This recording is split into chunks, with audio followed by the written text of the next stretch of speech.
Hello everyone, and welcome to Character Building with Tabletop Obscura. Also, the dwarf went down under when he gets here. Is this the start of the dragon campaign? No, it is not. Tonight, we're just going to be making a couple of characters with the Dwarf Downunder, because he's very interested in Pathfinder 2nd Edition, and I thought it might be helpful to, run him through some character creation stuff, and, have other people experience that along with us, I guess. I am actually considering the dragon campaign a little bit further down the track. I do have some ideas for it, but that is news for later. Now, Dwarf's just finishing up his Elden Ring stuff. I'm actually going to double check on that. Make sure that's muted. But yeah, we're just going to do a couple of character creation things. He's got a couple of ideas for some stuff. I think he's getting ready to port on over now.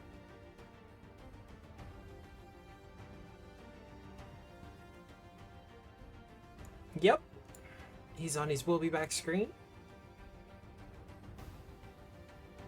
And I think I just need to wait for him to drag me in. But I'm not exactly sure. We've talked a little bit about kind of some of the concepts and some of the characters he may want to build. But I don't think he's ever had the opportunity to build them with someone who knows the game as kind of, well, shall we say, as me. So I'm actually kind of intrigued. Well, he's joined Foundry.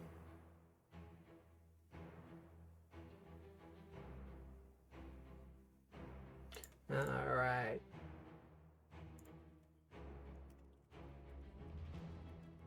Drag me into your voice channel.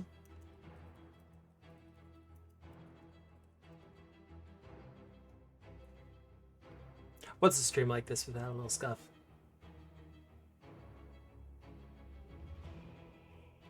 You're excited to watch. I've only been playing for a year and learned with my breath. Hello!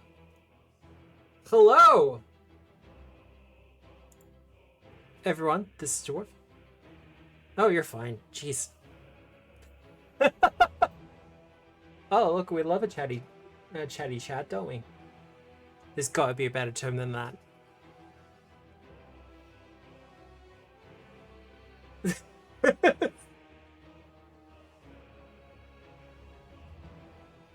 I don't think you're coming through. Why aren't you coming through? You should be.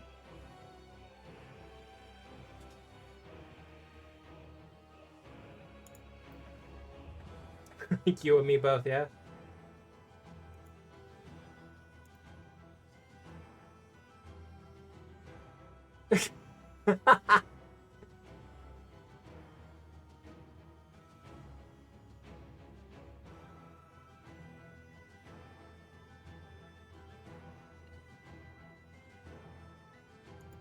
Tabletop Obscura. Come watch and you're learn coming through now. Stuff. Yeah, they can hear me ramble. My desktop was set to the wrong audio thing.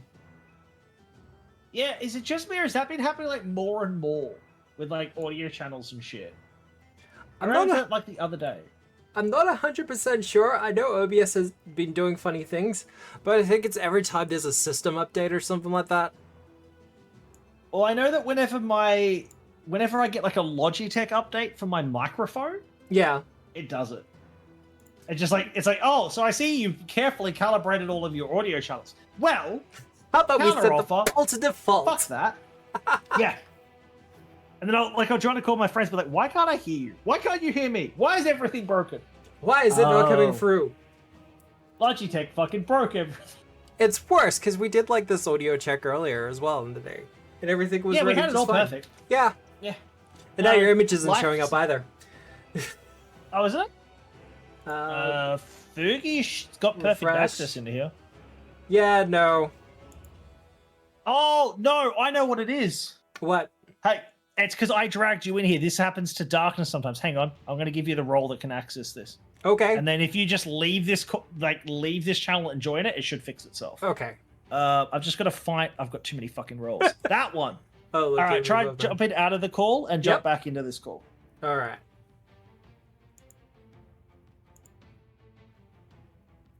All right, we're giving it a shot.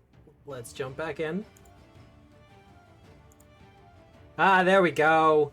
Yep. It's literally because I dragged you in. And That's the so game's weird. just like, no, fuck you. You can't abduct an Obscura, fuck you. Well, I guess as part of introductions, I mean, we've rated into you enough times, but for those who may not be aware of who you are, do you want to just give a short little rundown? I'm the asshole. No, I'm Dwarf Downunder. No, asshole's accurate. I am Dwarf Downunder. I play a bunch of different games, nerd out about tabletop RPGs. I used to run a stream campaign that was D&D and then became Pathfinder, which is where I met this lovely lad. Hello. He coached me through sessions mid-session because I kept freaking up. And then, you know, I just kind of hang out. I'm looking at starting to run some D&D stuff again in the near future if I can pull my finger out. But yeah, I'm just a big fucking dwarven nerd. I'm going to do the same thing on my end. Yeah. While I give you a shout out. Yeah. Would you like to tell people who the fuck you are? I've seen you in here tons of times. I mean, yeah, sure, but you know, I mean, same deal, isn't it? So hey, I am Obscura, also known as Deaton, and some people call me Matthew, but I'm mostly known as Obscura in most tabletop role-playing game circles, because, you know, you can't swing an axe without hitting 3 or 4 Matthews. Yep. I know 5 personally, so yeah, that's accurate. Yeah, no, so that's why I tend to be known as Obscura. All that said, I am a freelance game designer, previously lead game designer for Sinclair's Library. The Codex and Almanac are kind of my babies, and I contributed a ton of stuff to that. Otherwise, I have been GMing for, I think, a little bit over 20 years at this point. A little bit over. Yeah, ranks me is what he's saying. I mean, it's not about ranks. Not at all. No, I'd say it's about ranks. You outrank me. I started running Pathfinder in 2009. I did the switch over when they switched to the new edition, and I haven't really looked back. I got more into game design in the last couple of years, though. But I started streaming during the pandemic, like a lot of other people. But, you know, I kind of fell in love with it, and I'm still streaming now, and things are growing. It's good fun. See, I started with Pathfinder 1. Like, I loved that system. I just got more shout-outs. I'm serious. Thanks, Hora. You get extra shouts. More of them! More! More! Always more. That's the Dwarven way. Now, I started with Pathfinder. I loved Pathfinder 1. And, like, that was the fucking shit. And then everyone just stopped playing it in my local. Yeah. And just started playing 5e, and I'm just like, Yeah. okay. That's, And I didn't actually, yeah. I didn't play 5e until like years later. My missus basically got the itch to play again, and she like looked online, found a group, and we met Time and his her missus, and yeah, I learned 5e, but I'd always wanted to check out number 2 again, and then dabbled in it and was terrible at it. So I've roped Obscura into teaching me how the fuck to build a character. Look, it's nowhere near as hard as it may seem. I know some people kind of have a look at it and they're kind of like, this is terrifying to the extreme. But it's definitely confronting for a 5e player because it's a simpler system, but when you look at it, it looks 10 times more complicated than 5e. So I help run the local chapter of the Pathfinder Society. And my chat's probably sick of me talking about this, but they've only just recently, like all of them are 5e players, and they only just recently switched over to Pathfinder 2nd Edition with the Pathfinder Society. So most of them I've only been at it for like 3 or so months, like just before the Christmas break. And so many of them are like, there's so much character options, and it's like, no, when you actually sit down with them, you help them build out their characters. They're like, oh, okay. So it's kind of difficult to start with, but everything just makes sense after that. And it's like, yeah, no, pretty much. Well, that's true. There's a lot of character options, but it's very, I found, because like I made a couple of characters when I was trying to learn the system for running it, which I made the cardinal sin. I tried to run a system without ever having played the system. It was a fucking clusterfuck. There's a reason the campaign stopped. But no, I remember one of my players, Jandor, he made a shit ton of characters. Like an absolute ass ton of characters, so that he could help me know how it worked. Yeah. And when I think I made like 2, and I don't think either of them were built correctly, but I got into it, and there is definitely a very like a strong rhythm to it. Like there's a natural progression of like you build this, which then leads into this, that leads into this, and you end up with a really nice fleshed out character. But I found that Pathfinder, like I love 5e. I've run 5e for years. I know it like the back of my hand, but even with everything I know about 5e, I think Pathfinder was much more open to, you want to build this completely random fucking thing, we can make that work. Yeah. 5e, I definitely feel like you have to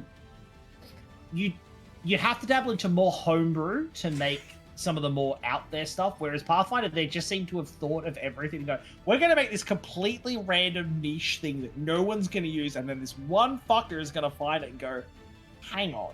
Yeah. I can do a thing here. Like so many of my players that I've gotten recently, like my last table on Thursday night just passed, I had 2 Leshy players at the table, and I was like, yeah, okay.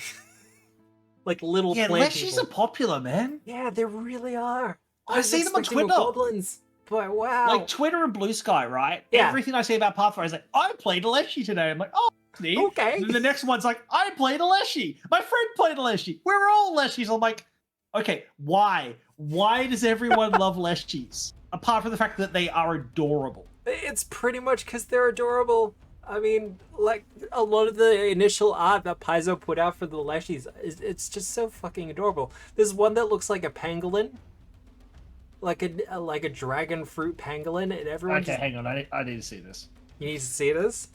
Is it on Archives? Because I know... Oh, that's something I should point out. For anybody that wants to, like, go along with us here, because I'm going to be asking this man a lot of fucking questions.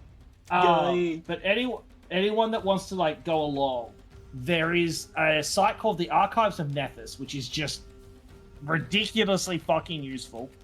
I will warn you, it's intimidating as fuck when you first open it, because there's a lot of text. Like, there's a lot. But it has absolutely everything, because that is something that I respect the fuck out of. I don't know how they do it, financially wise, but correct me if I'm wrong. Yep. Everything that Paizo has released, or will release, has always immediately gone up for free access on the SRD or the archives. You can always access it for free. Yes and no. No? Okay. So, yes, all character options are free and available on Archives of Nethys. All the feats, all the class options, all the ancestry options, everything you need to make a character from level 1 to level 20. The core rules are also up on there. However, and this is where Paizo makes more money, shall I say, is with their adventure paths. Their scenarios and adventure paths, they don't have them up for free anywhere. You have to go. Well, they've got to make money somehow. Right? Yeah. So like, and look, I think to I be found fair, the payload, by the way. To be, as much as I might give some of the APs a little bit of shit here on my own stream, there's a reason the Paizo APs are the gold standard for adventures in the industry.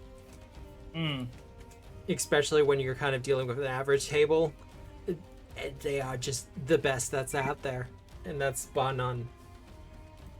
Give me 1 second. I do apologize, man. Yeah, you're right. But while Dwarf is kind of having to take this phone call, how is everyone out there? Because like I said, I talked to Dwarf about this earlier. We got a couple of ideas for characters that he wants to build. But otherwise, we might be building just something off the wall a little bit later. I'm not sure. But I've already got his character sheet all ready and raring to go. It is currently named A, but we will be changing that as we go along. But also, what does everyone think about this battle map? This is one of the Chicken ones for called the Bag of Holding. You're good, Melon Fricker. I'm good. I'm doing session prep with you in the background. I'll play in 2 days. Oh, okay. Yeah. No, I've got a game tomorrow night that I should be prepping for. I'm back temporarily. Hello. I will have to run in a minute just to quickly go grab something from next door. Yeah, that's all good. It is Just let me know. dog time. But good. I fucking love P2E. I listen to you gents try and take on Arjuna at the same time. Yeah, that'll do it. But no, this is the so for those of you probably won't be able to see it real good on my end because I've had to trim the screen so much. But this is what Archives of Nephis looks like. Fucking brilliant site. Has absolutely everything. It's just intimidating to look at because there's just so much. It can be intimidating. I did find that Pangolin Leshy, and I do see why it's so fucking popular. Yeah. It is adorable. I don't think they've put out a picture of a Leshy yet that people have just been like, no, that's ugly. I'll never play that. I gotta say, on the Adventure Path thing, I've seen that the reviews from them are brilliant. I will admit though, and something that I did find kind of irritating before we actually started the Pathfinder section of the Chronicles campaign. Yeah. I ran privately. I ran like in groups of 3. I think groups of 3, groups of 4.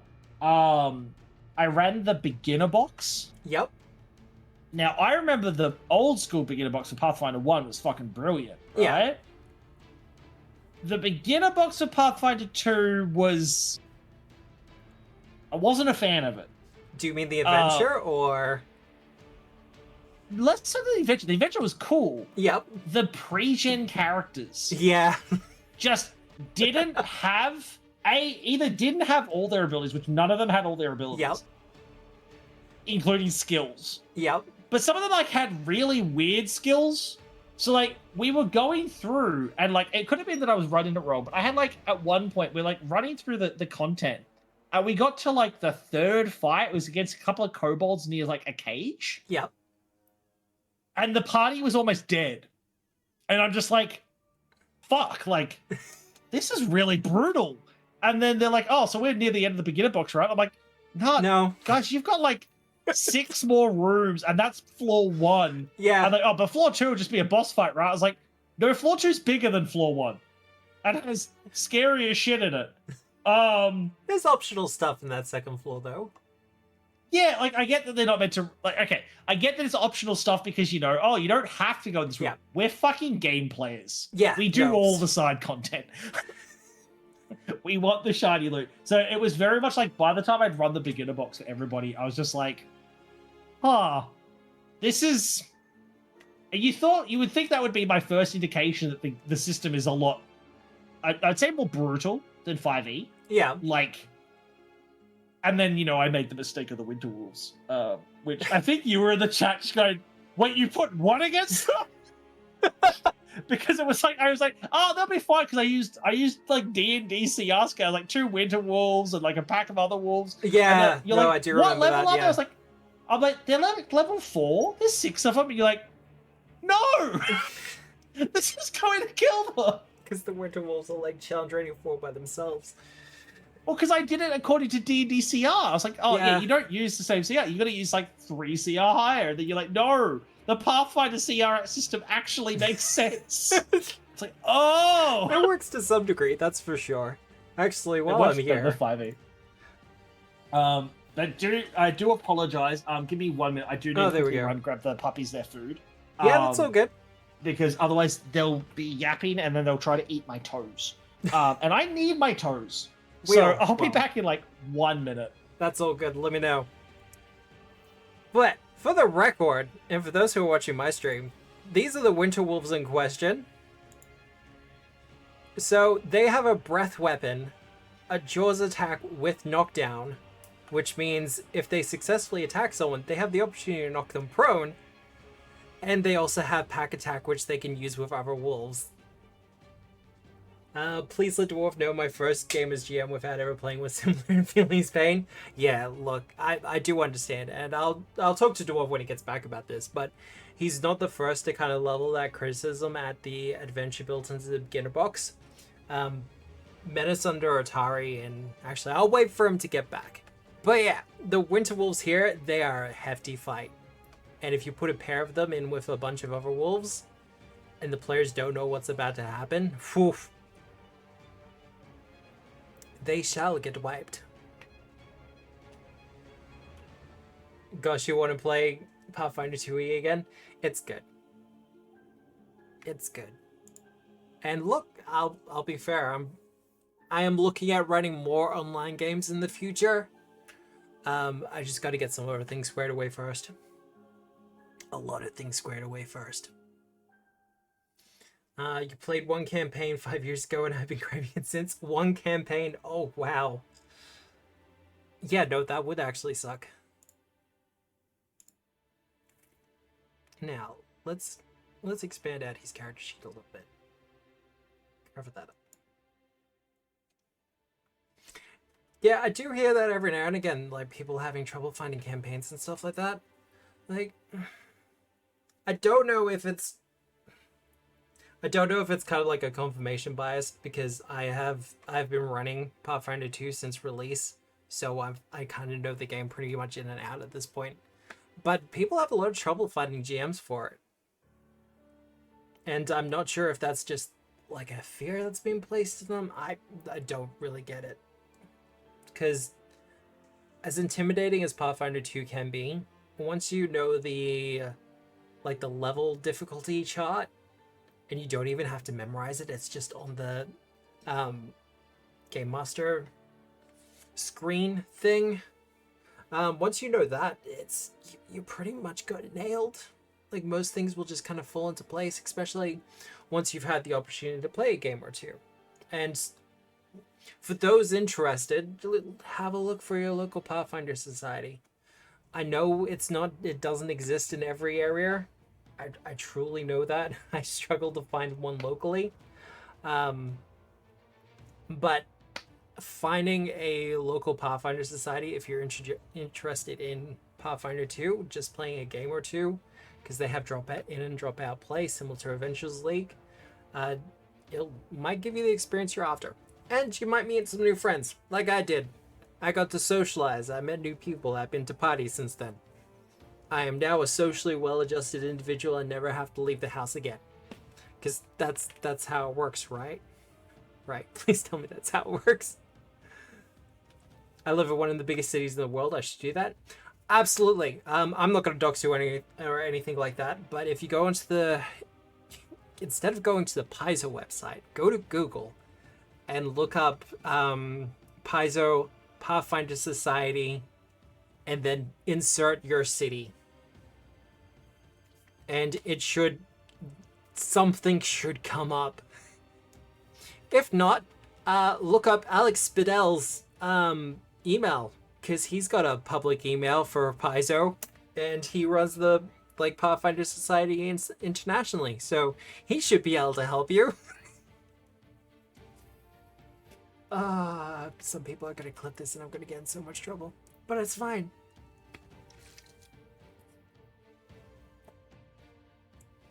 But I will say, yeah, I've had a lot of positive experiences with Pathfinder Society. It hasn't all been great, because there is a little bit of an adaptation that goes into it and everything else like that. But for the most part, like, bringing 5e players over, they've been loving every second of it. Like, even down to the effort that's put into the scenarios that are run in Pathfinder Society. Because I have only ever been in one Adventures League game. And the only 5e games I've ever been in were homebrew. So having players sit across from the table from me being like, wait, they have handouts? Like, they have handouts that you can print out and just give to your players? Wait, they have art for these NPCs? What is going on? The confusion on their faces was just really weird to take in. Because I've just been used to, like, Paizo products, and just, like, they have the artwork for everything, which is something I tried to bring forward for the Almanac. I wanted everything to have artwork. The character sheets are so fun, are wrong with heavy deviant feats, though. See, deviant feats are an optional rule, and not every GM's gonna let you use them. I personally like them as well, and I'm planning on running Gatewalkers, We hopefully have the session 0 for Gatewalkers this weekend. Otherwise, I also have Hoist the Colors, but that has nothing to do with Deviant Feats, though. But I hope Dwarf comes back soon. I hope his puppies are okay. I've been using them to learn the rules as quickly as possible. Honestly, learning the character sheets... Well, look, this is the advice I give to anyone who's learning a new system. Write out 4 characters for the system. Pick different character concepts, different ideas. It doesn't even have to be Pathfinder 2nd Edition. If you're learning World of Darkness, if you're learning Tephra, if you're learning Fate, Cortex, whatever, just make 4 characters for the system. It'll help you learn the ins and outs of it. And especially if you're having trouble finding a game, it'll be one of the other ways you can probably do it. But otherwise, just catching up on chat a little bit. Actually, what's happening, Dwarf's chat? Let's jump into there. I'm back. You're back? I'm back. You sound exhausted. I ran like a motherfucker. I got out there, and it's like this. It's like, okay, I'm gonna do this one thing. Oh fuck! Now I'm gonna do this thing. Now I'm gonna do this thing, motherfucker.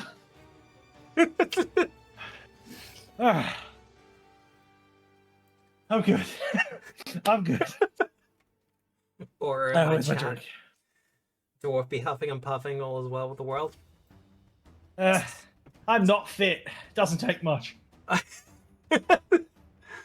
Oh look, I think after the whole pandemic thing, I think we're all kind of having a little bit of trouble getting back into the swing of things. Shall I say? Oh no, I've never been in the swing of things. I've never been healthy. Oh, fair enough then. Status quo for me, mate. Status quo. All right. So where were we? Well, I've been vamping for long enough. So your first character. Well, not Yes. your first character, but what do you want to build for your first character? I've got your character sheet open. Well, we had 2 ideas, right? We did. It was going to be build my stereotypical, my catch-all dwarf. Yep. My Agmar Redhammer. Yep. And then we were going to build something from Sinclair's, weren't we? A little bit. Build. I've got the Bovian stuff is working. I've got the Bovian stuff in the module working, so we can at least do that. All right. Well, do we want to start with like what's in the base game, like what's available? Yeah, and then we'll go on into your stuff in Sinclair's. Easy done. Well, if you open up your character sheet, and I have it, Yes. I have it open on mine as well. Let's make sure that's... If you click the magnifying glass next to Ancestry. Oh yeah. So then that's a search. Yeah. Okay. I'm just gonna see if I can. God, I forget how big this list is.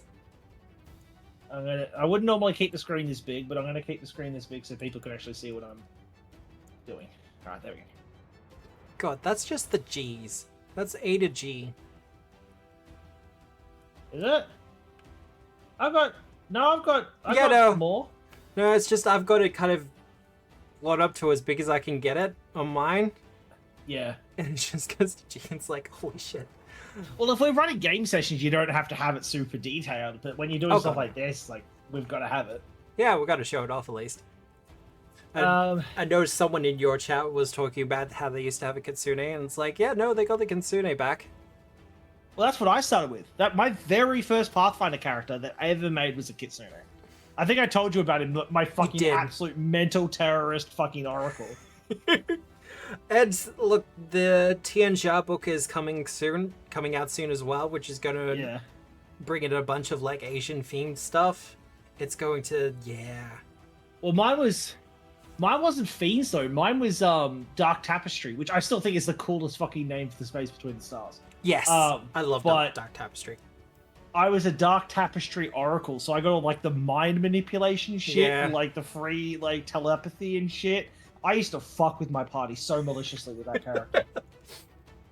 Kitsune is so much fun.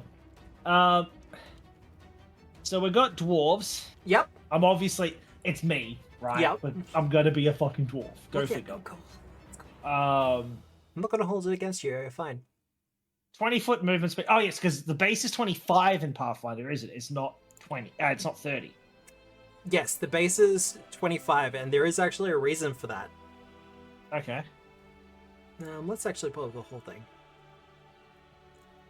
So I think that's something that it's such a small thing, but it definitely catches D&D players by surprise when they're like, "Oh, why would we be slower?" But you're not actually when it comes to Pathfinder.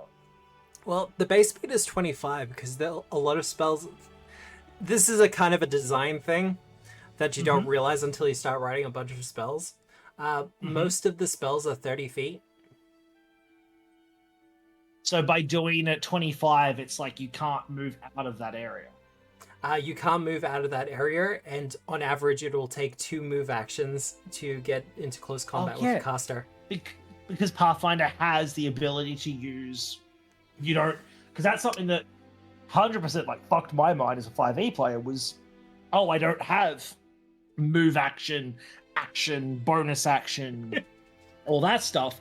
I have actions. 3 actions. And it's kind of like, yeah, reactions are the only thing that's a variant, right? Like that, because you have your reaction. Now, is it like Pathfinder 1 where you got as many reactions, or in Pathfinder 1 it was attacks of opportunity? Yeah. And that was equal to your dex bonus. Or did they do away with that? Because you used to be able to get a ridiculous amount of attacks of opportunity in that. So Pathfinder 1 had a feat called, I think it was combat reflexes, that gave you as many attacks of opportunity as you had dex modifier, and people did some really dumb shit with it. Looking at you, dancing dervish magus, you bastard. Yeah. No, I remember the dervish magus. Holy shit. With Pathfinder 2nd Edition, you get 1 reaction per turn. There are feats you can pick up later on down the road, which give you additional reactions that you can use for specific stuff. Like fighters get an additional reaction to raise a shield, or to do attacks of opportunity and stuff like that. But it's all very bespoke to each class. And attacks of opportunity is another thing. Not everyone can do those, right? They're gone. The only ones who get them now are the fighter. See, that was definitely something that caught me out of left field, was the fact that, unless you're a fighter, you don't get to respond to people's stuff. Not by default, no. And that was a big thing, because I think that took my players the most to wrap their heads around in combat, was I can just run past all these enemies. They can't fucking do anything about it. The first mini campaign I ran of Pathfinder 2nd Edition online, one of my players figured out that the creatures they were up against had a 10-foot move speed, and he was playing an elf, so he had a 30-foot move speed, and he was like, I can just, as long as I move at my full speed every round, they can't actually hit me. Keep up. Yeah. And it was like, yeah, no, absolutely. You gotta be running them ragged, and it's probably gonna take a while to bring them down, but no, you're absolutely correct. But yeah. that was definitely something that I don't. It could just be that I'm so used to 5e. The thought that literally, unless you're a fighter, you can't do anything in response was kind of oh, that kind of sucks.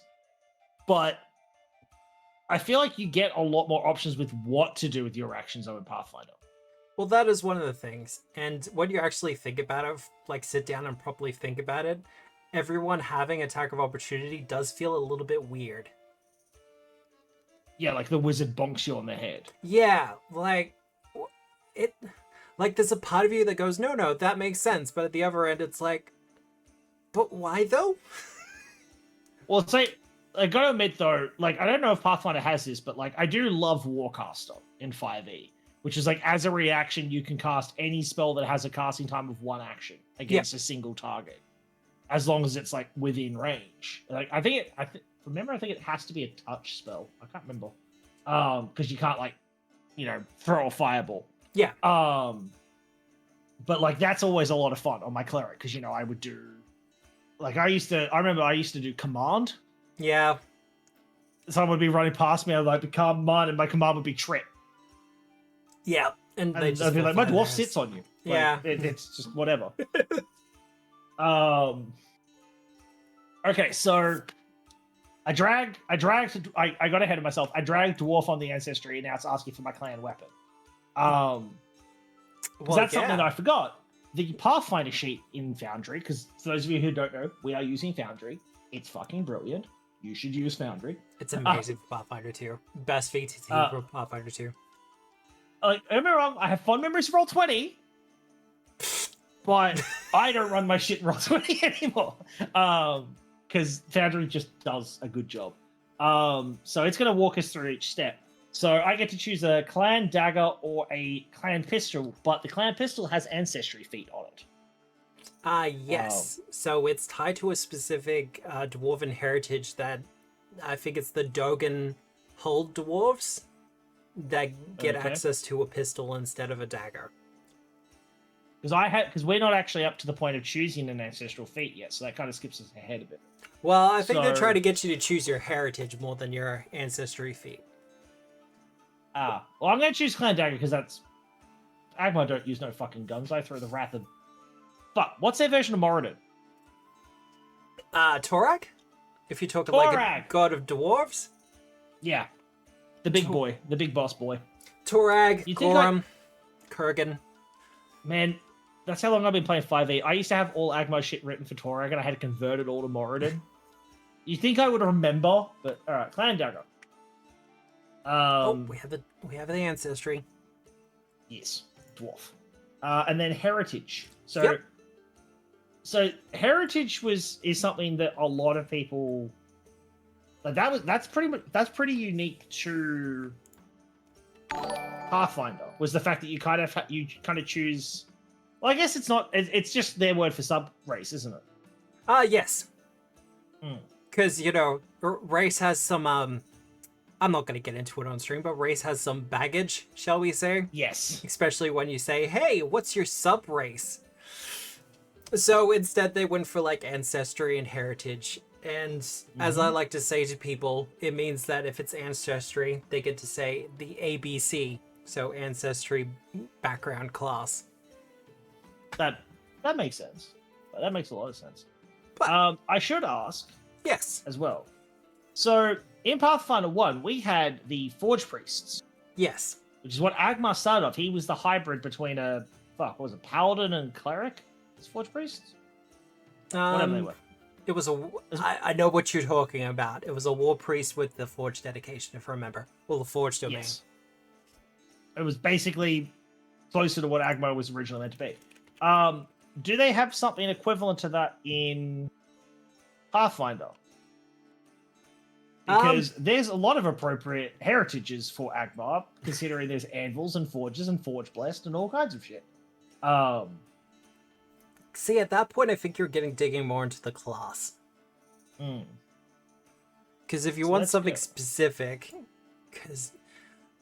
so for those who are not aware, recently, like last year, mid to late last year, Paizo released a book for dwarves. I think it was the Dwarves of High Helm or something like that. And it was just like a quality business decision. Well, it's just a book chock full of like dwarven options and stuff. So they've introduced a bunch of heritages and stuff that I'm not even 100% up on yet. I know that I read about the Elemental Heart dwarves. Because what? Forge Blessed Dwarf. Forged Dwarf. So yeah, Forged Dwarf gives us fire resistance equal to half your level. Yeah. Because that's something that also for 5e players that they wouldn't be aware of. Resistance is a little bit more intricate in Pathfinder than it is in 5e. Because in 5e you have resistance. That's all it is. You take half damage. Full stop. That's it. Vulnerability, you take double damage. In Pathfinder, you have resistance numbers and vulnerability numbers, or I don't know if you guys call it vulnerability. Yeah, weakness, resistance, same diff. Weakness. Which is literally, you take a flat amount off, correct? Correct. So, like, if you take 20 points of fire damage and you got resistance 5, you take 15. Correct. Which, for some people, like, oh, that's shit, that's a nerf. But it can also mean that in some cases, if your resistance is high enough, and something doesn't hit you hard enough, you just don't take damage. It also means that, for instance, persistent damage is the thing, where you take damage every round. And if you're taking persistent fire damage, for instance, which is pretty common, and you have resistance 5 to fire, it means you're probably not going to take much damage every round. Yeah. If at all. Gain the energy emanation ability. Activity.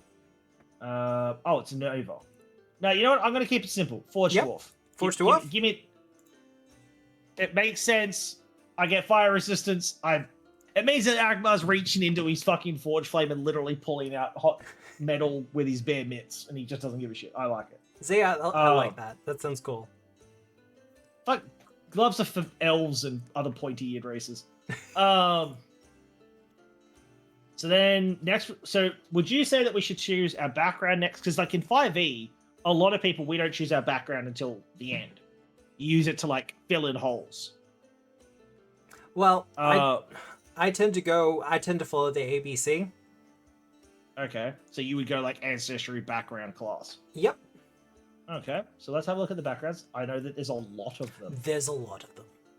Now, backgrounds are more substantial in Pathfinder, aren't they? Yes and no. They're different.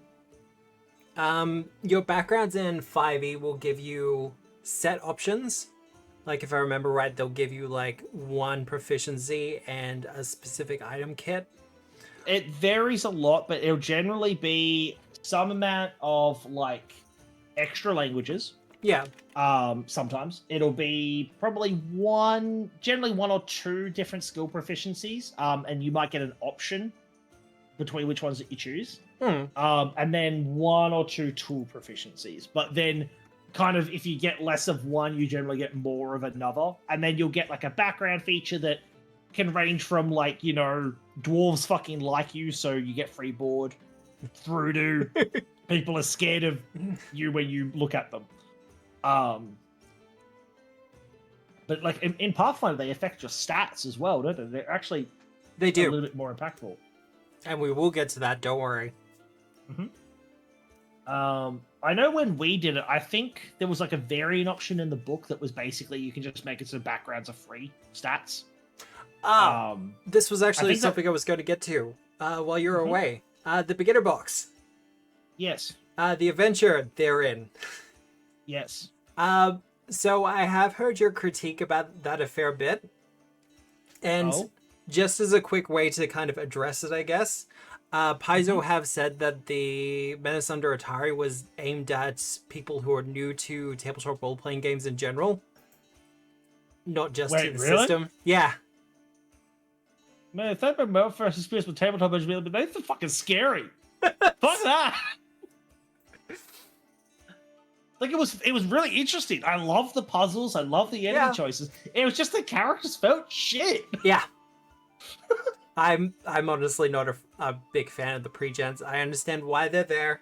I truly do. Some people just kind of want to experiment first. Yeah, the lore for them is great and fantastic, but once again, it's kind of like, I like my players to have their options from the get-go. Yeah. And this, I kind of like to sit down with them before a campaign or before an adventure and help them through it. Yeah. Well, session 0. Yeah. It's what you do. Or in the case of more experienced DMs, normally we go, it's session 0, and then we got 0, 1, 0, 2, 0, 3, and then we start doing things. Then we started.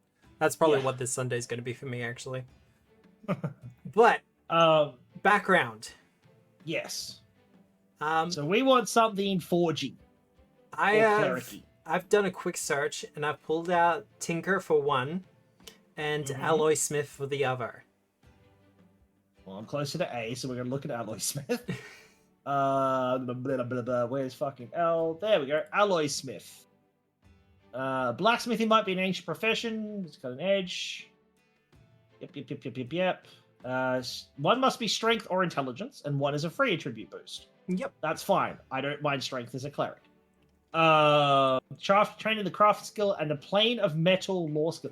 Oh yeah, lore's like way more in depth. Specialty crafting skill feat with the blacksmithing specialty. The fuck is that? So you get a bonus to all crafting checks done with something that would presumably be blacksmithing. So if you're making a sword or armor or a I horseshoe, like it. Done. done. I should probably look at Tinker. But I was just like, I like this one. This is good. Hang on, where's Tinker? Look, follow your instincts, man. Engineering skills. Oh, okay. Don't get me wrong. Agmar definitely knows how to tinker a little bit, but Yeah. no, his main go-to is I'm just gonna make it tougher and bigger. Don't take that out of context. Alloy Smith. There we go. Where's that brazier sound bite? I don't have it here. I was just waiting for someone to do the Pornhub bottle in my fucking chat. All right. So we're a dwarf, we're a forged dwarf, and we're an alloy smith. Yes. I'm gonna quickly do my deity because we already know what my deity is gonna be. There's absolutely no fucking question about that. I'm pretty sure it's going to be Torag. Yeah. There we go. Already did the sound bit. We're good. Yep. Oh, the sound load is tiny on the screen. I will have to update that. But that's fine. Yeah. I figured, yes, generally we probably should have done our deity towards the end, but there's no question about it. I mean, look. I think we all know what class you're going for. Oh, gee, I wonder. Though, But- to be fair, there was a temptation in my mind to go, you know what, maybe we give in to what everyone's complained about. Why isn't Agmar a fucking paladin? But then I was like, cleric is just so good. Cleric is really good. So I should also... This is probably also a good point to kind of go in the remaster for Pathfinder 2nd Edition. So after the whole OGL fiasco and that's fun time, yes. Yeah. Oh god, I haven't cried like that in so long. But during that was a whole dark time for us all. it really was. During that whole thing, Paizo made the decision to kind of divest themselves of the OGL and kind of break off completely. A part of that was getting rid of alignments. You know, that one thing that everyone likes to say that they have, but usually ignores like 90% of the time. Yep. But instead, they brought in edicts and anathemas, which were originally something that was only specifically for clerics and champions and druids. But it's kind of something that all players can usually learn to live by. Okay. So like your code. Yeah. Code of existence. Yeah. So, for instance, for Torag, his edicts are to be honorable and forthright, to keep your word, to respect the forge, and to serve your people. Yeah, that's Agmar. And whereas the anathema is to tell lies, cheat, intentionally create inferior works, and to show mercy to the enemies of your people. Yeah, no, and Agmar was always he used to occasionally miss deadlines on his work because it would be shit. He'd throw it out. Yeah. And he'd make something new. He didn't so I've been reminded a lot that Agmar was a little bit, I don't want to say the R word, but the R word to elves. Yeah. Because I'm very old school dwarf. God. Fucking pointy ears. But I have been working on it. I've been working on it. But no, he was very much like dwarven superiority. Always dwarven superiority. God. It got us into trouble way too many times. In one of the settings, I may have allowed Vecna to rise up inadvertently. Yeah. Because I tried to give a magical artifact to my people, and they couldn't contain it. Yeah, that happened. It let Vecna rise up. But yes, so no, he's all about Torag. He's all good with that. Easy done. Now, class. There's a lot of them, but I think we know where you're going with this one. Should we run through them, because there's a lot of classes for Pathfinder? Really briefly. Just really briefly. Yeah. Okay. So some of these have been remastered, some of them have not. The Alchemist would be, for 5e players, probably the closest thing. Well, Alchemist and Inventor would be closest to the Artificer. Alchemist's main thing is they get a bunch of 3 free chemicals or potions and elixirs and stuff that they can make every day. These elixirs kind of range from bombs to mutagens that allow you to mutate your own body. The Barbarian kind of needs no introduction. It is the Barbarian. They have the 12 hit points. They have the big strength. They have rage. They have rage. The No, I bot, think do they still call it rage in Pathfinder? yeah, it's still cool rage. Okay. It's just 'Cause a I know little bit in- different. I know in apparently in 1D&D they're gonna look at ditching the rage name. They were like looking at making it called like Focus or something to like reflect characters that didn't necessarily want to derive it from anger, like they wanted to go in like a battle trance or something, which I kind of thought was neat. I mean, I'm not sure. It's something you could always like thematically. You just go to your DMs like, I don't want to be angry. Yeah. Look, there will always be things where you can kind of sit down with your GM and go, like, for instance, the Barbarian Rage, and just be like, no, I don't want to be angry. I just want to kind of focus in on, and my attention will be dedicated towards this fight. And you just... Oh, I had a player that did, they were, you know, the old, like, stereotype drunken monk? Yeah. Yeah, he did that as a barbarian.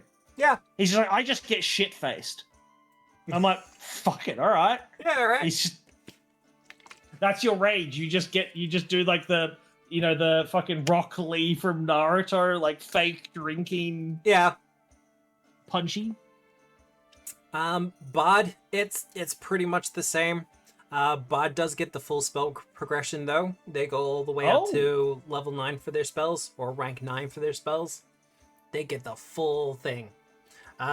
They get the composition cantrips, which is similar to body performances, in which they can buff like attacks, damage, defense. They can also cause creatures in the area to become frightened, which causes arguments among some design circles, because it's like, that feels OP, and it's like, yeah, it's fine. Just go with it. Quickly, Australis asks, did they ever make neutral champions? They had good in the core book and evil in the advanced rulebook. Did they ever make neutral ones? Quick answer, no. Part of that should be something the DM could just be like, yeah, okay, sure. That was part of it, and I think they were considering introducing some neutral paladins because they have a Divine Deities book coming out soon.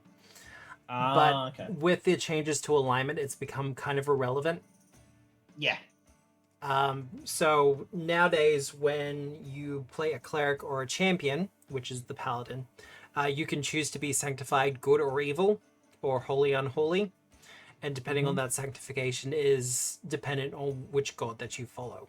So some gods will allow you to sanctify as both, some will allow you to sanctify as one or the other. And that has so yeah, if you want to play neutral, you'd probably go for one of those either or gods. Yeah. Or check out the new book. There might be something in the new book about it. Apparently they're introducing a bunch more, and then there's going to be a lot of Paizo gods going on this year. It's going to be hard to keep up. Paizo already has a lot of gods. Yeah, one of them's dying this year. At least one is dying this year. Because I remember, like, back in the day, Pathfinder 1, trying to pick a god was like, oh, God! Literally. It's just so fucking many of them. And then you start going, okay, so now apart from gods, we've got Eldritch Abominations. Oh, we've got the entire Cthulian Pantheon. Yep. Okay. It's looking like they're going to be doing up their own cosmic horror beyond the veil gods in the upcoming books, which is going to be interesting. Yeah, it's going to be interesting because they do. I like me some Cthulhu. But champion, that's your divine fighter martial kind of thing. That's your paladin. Depending on which code you pick up as a champion, changes whether you're a paladin or a redeemer or one of the other variants. It's like Oath, right? Yeah. Like it's like in 5e where, you know, I'm an Oath of the Ancients, I'm an Oath of Tyranny or whatever the fuck it was called. Yeah. Oath of the Crown, etc., etc. A lot of gods started like you choose Forgotten Realms. Oh, I know about the Pantheons of Forgotten Realms. Don't get me started on that shit. I gave up and started making my own Pantheons. It's way easier to make your own Pantheon these days. I've got 5 gods. That's it. 5. Clerics. Clerics come in 2 flavors. One's with armor, one's without. Armor. Yeah, the ones with are called cloister clerics, and they tend to be your more caster heavy ones, whereas the ones in armor are called war priests, And yeah, they get like the martial weapon proficiency and the Yeah, I think medium Tara armor. was a cloistered cleric, and like on paper, again, we had the problems with the casting system with her. Yep. But like, she just got free heal spells. Just like, she was just a fucking battery of, oh, your health's down? Yeah. Don't worry about it. It's fine, bud. We got this. Yeah. That has not changed. I don't mind it. Fuck it. Lead into it. Druids are your nature casters. They still have the 8 hit points. They still have shield bash, all that other fun stuff. They can still turn to animals. They have the fastest animal companion progression, and animal companions are pretty damn good in Pathfinder 2. I highly approve of them and recommend them. Fighter is okay. So a lot of people recommend fighters for your first Pathfinder 2 character, and it's like, yeah, but they get real complicated real quick. Yeah, that was something that Jandor pointed out to me, because he's like, oh, you know, I think one of the first characters he built is like, I'm going to build a fighter, because, you know, Yeah. stereotypical, they're simple. And then he's like watching a video or something, he's just like, oh, Yeah. no, we're going to go make something else. Yeah. Because fighters, so much of what the fighter does is tied into what feats they choose and what their weapon kits are, that it changes rapidly. You can have a party of 4 different fighters, and they all feel vastly different from one another. But It was the same with Magus when we were looking through the Magus book when he was building his. I'm just like, what the fuck? pretty much. Gunslinger, look, broad strokes, your gunslinger is your fighter with guns. Similar progression. They hit lots. I've had 2 gunslingers. I had one all the way up to level 10. I've had 2 all the way up to level 10. They do lots of damage, especially on crits. Like first level, let's do 50 damage. Okay. Yeah, I remember in Pathfinder 1, a lot of the guns had like a ×3 all the way up to a ×4 multiplier on crit. Yeah. It's just, what the fuck? They got the Pathfinder 2 equivalent, which is fatal, which increases your damage die. So did they? So that's something to ask about, because this was something that was, I loved it. I abused it as a player, but it was a fucking, it fucked math completely. Pathfinder 1, you can increase your crit range Yes. to some disgusting levels. Yes. Can you do that in Pathfinder? Most you can do is to 19. Okay, but of course they've got their system of exceeding by 10. Yes. So So if you exceed the DC by 10 or more, it is also considered a critical. because I had a character Pathfinder 1 that I crit on a 15 to a 20. Yeah. No, I had a 2-handed rapier bard that did the same thing. He had a 15 to 20 crit range. It was It was gross. insane. It was just gross. like, you can't do a DPR on that character. Nah. No. Inventor. Artificer. Yeah. Basically. Yeah, basically. They can either have a robot, a cool weapon, a cool armor. I'd say they're the closest to a traditional artificer. Like, speaking as someone that is literally playing an artificer currently in the Heart of Darkness campaign. Yeah. They're the stereotypical 5e artificer. They're the ones that'll give you access to the subclasses, whereas the alchemist is kind of a mixture of the D&D artificer alchemist, crossed with, if you've done Blood Hunter, the Order of the... Fuck, it's not Order of the Alchemist, it's whatever the fucking school is called. Mutagens and shit. I think. Because I think that's what Demarcus was, Jandor's character, was he was like a magus, and then he took like we did the variant rule for like you got to take a free archetype feat every second level. Yep. And he took alchemist. Yeah. And he was just like chugging these fucking mutagens and then throwing big spells. I was like, oh my god, you are horrifying. Don't worry, I don't think Dwarf is going for an inventor. No, that would be if I'm rebuilding Cramrack, and no one wants to see another Cramrack. One of them is enough. Cramrack, he's singular. You don't want another one of those in existence. Oh, look, inventors can be a little bit game breaking, but I've had a player run an inventor up to 10. He was not impressed, and I looked at his build, and we had some long discussions about it. But I'm a big steampunk fanboy, so I have my own thoughts and opinions on the whole damn thing. I love steampunk characters. I love inventors and artificers. The problem is I want to get into the nitty gritty of like literally discussing the physics and coming up with inventions. Yeah. And that bogs shit down so much. Yeah, that's the kind of shit you do one-on-one later on. Yeah, I literally spent in a session, I spent half an hour arguing with my DM about whether or not I could develop the technology for landmines. Whereas in Pathfinder 2, it kind of comes with the territory. Yeah. Investigator. Now, this was one that confused us. Yes. So, Investigator, look, the easiest way to put it is Investigator is an alternative rogue.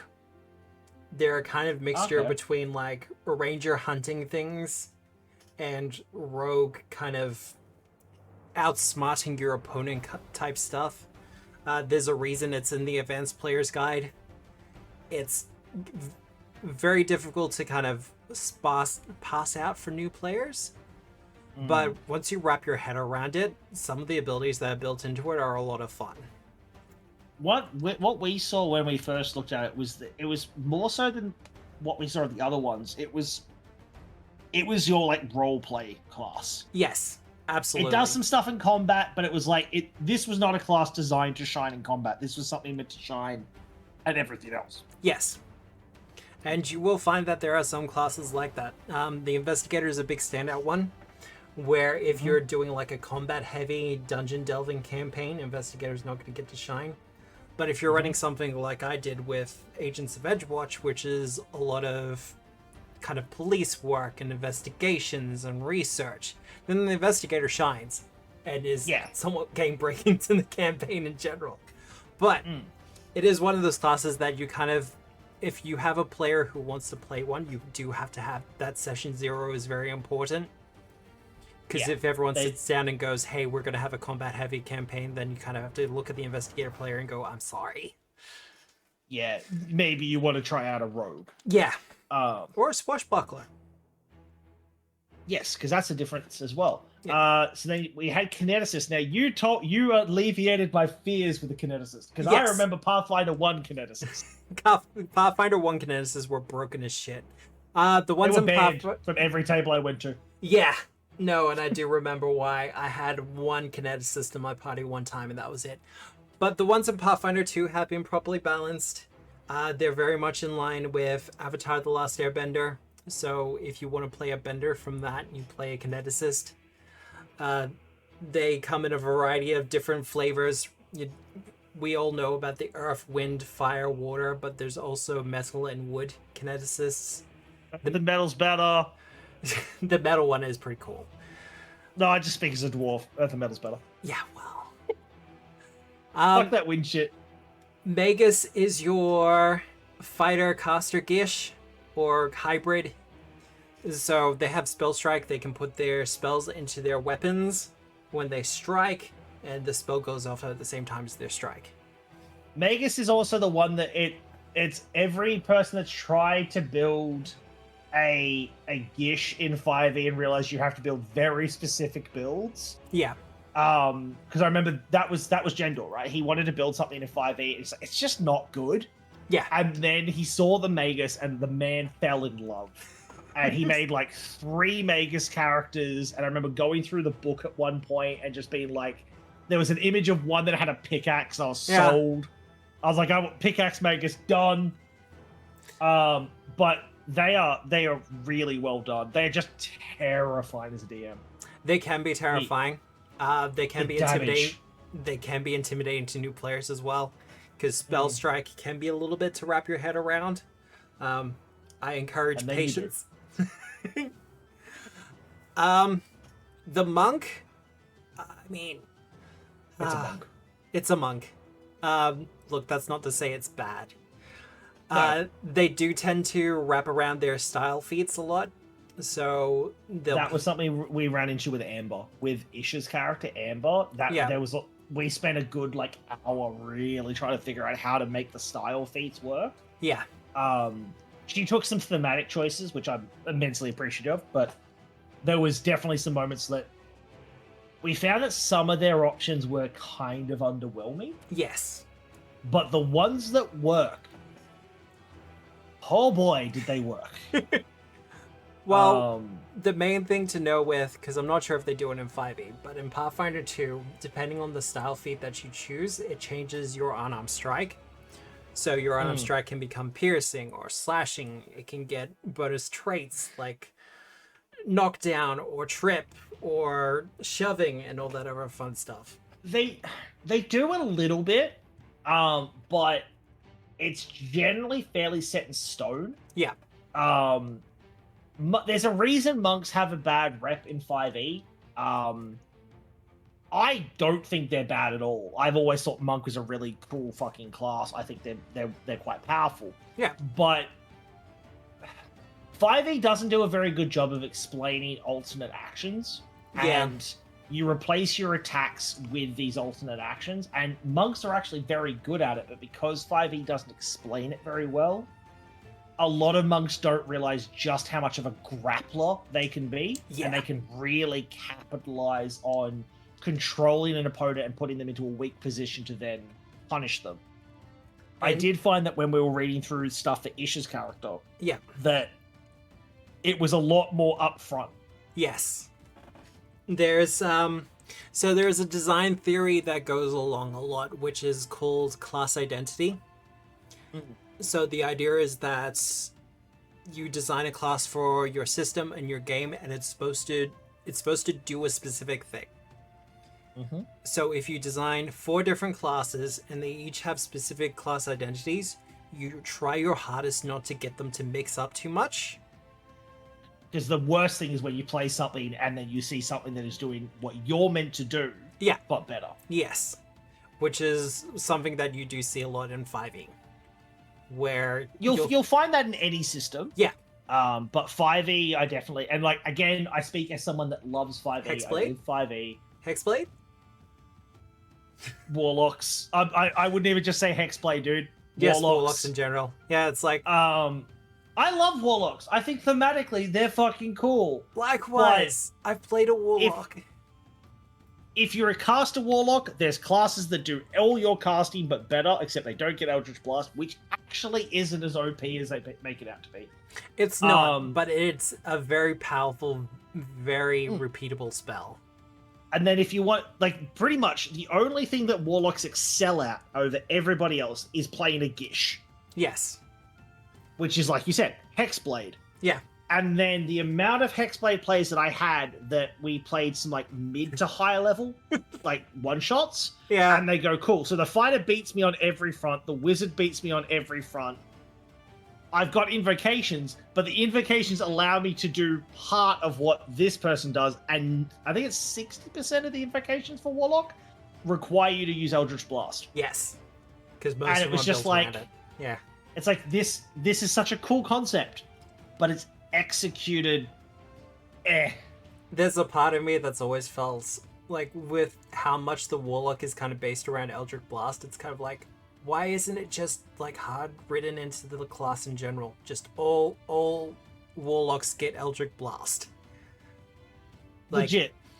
You get Eldritch Well, Blast, and then you can choose these 4 cantrips. We dabbled with one character. It worked and it didn't. Yeah. I let one of my players do Eldritch Blast invocations with Firebolt. Yeah, fair enough. Because they were a fiend warlock. Yeah. But we reflavored them that they were actually the elemental evil, like the big overlord, the evil fire elemental from like back in like, you know, Tharizdun and shit. Yeah. That was his patron, so we swapped out a couple of fiendish spells for just all of the fire. Yeah. And he could do his Eldritch Blast invocations with either Firebolt or Eldritch Blast. Man never used Eldritch Blast, had no reason to. Yeah. And look, I dig those kind of options, I really do. And I love a player who sits down and goes, hey, I want to do this instead. I fucking love that shit. Oracle. My baby. Okay, so Oracle's one of those classes I have a love-hate relationship. I love the concept, but some of the mechanics for it can be very clunky. Like the curse mechanics in general. By the way, I will apologize, but I am speaking like a dwarf for the next 10 minutes because of my partner. Anyway. Oh, this is fine. That's why I don't have those kind of redeems on my channel. I have too many of them. Oracle is, for those of you in 5e, the Oracle is basically a divine sorcerer. They went, so we got sorcerers for wizards. We need something for clerics. Oracle. And then an Oracle is kind of like a cleric and a warlock had a baby. Yeah, pretty Because much. they get mystery. Well, at least a Pathfinder 1. I can't speak for them in 2. But you had like mysteries, right? So you took different mysteries and all that kind of shit. Thematically, really fucking cool. But you're right. They could get really clunky in number 1. I can't speak for number 2. In 2, it accelerates depending on the focus spells that you use. So you'll get your Oracle spells, and as you use them, your curse will increase. Oh, okay. So they really lent into the curse aspect more so than number 1 then, did they? They really did. Could I like ask number for 1 you small had your curse, but you kind of, it was like, oh, that's a cool little character detail, but They other tied than the that- curses in with your mystery now. Like you can't separate the two. So they're like a double-edged sword class now. Pretty much.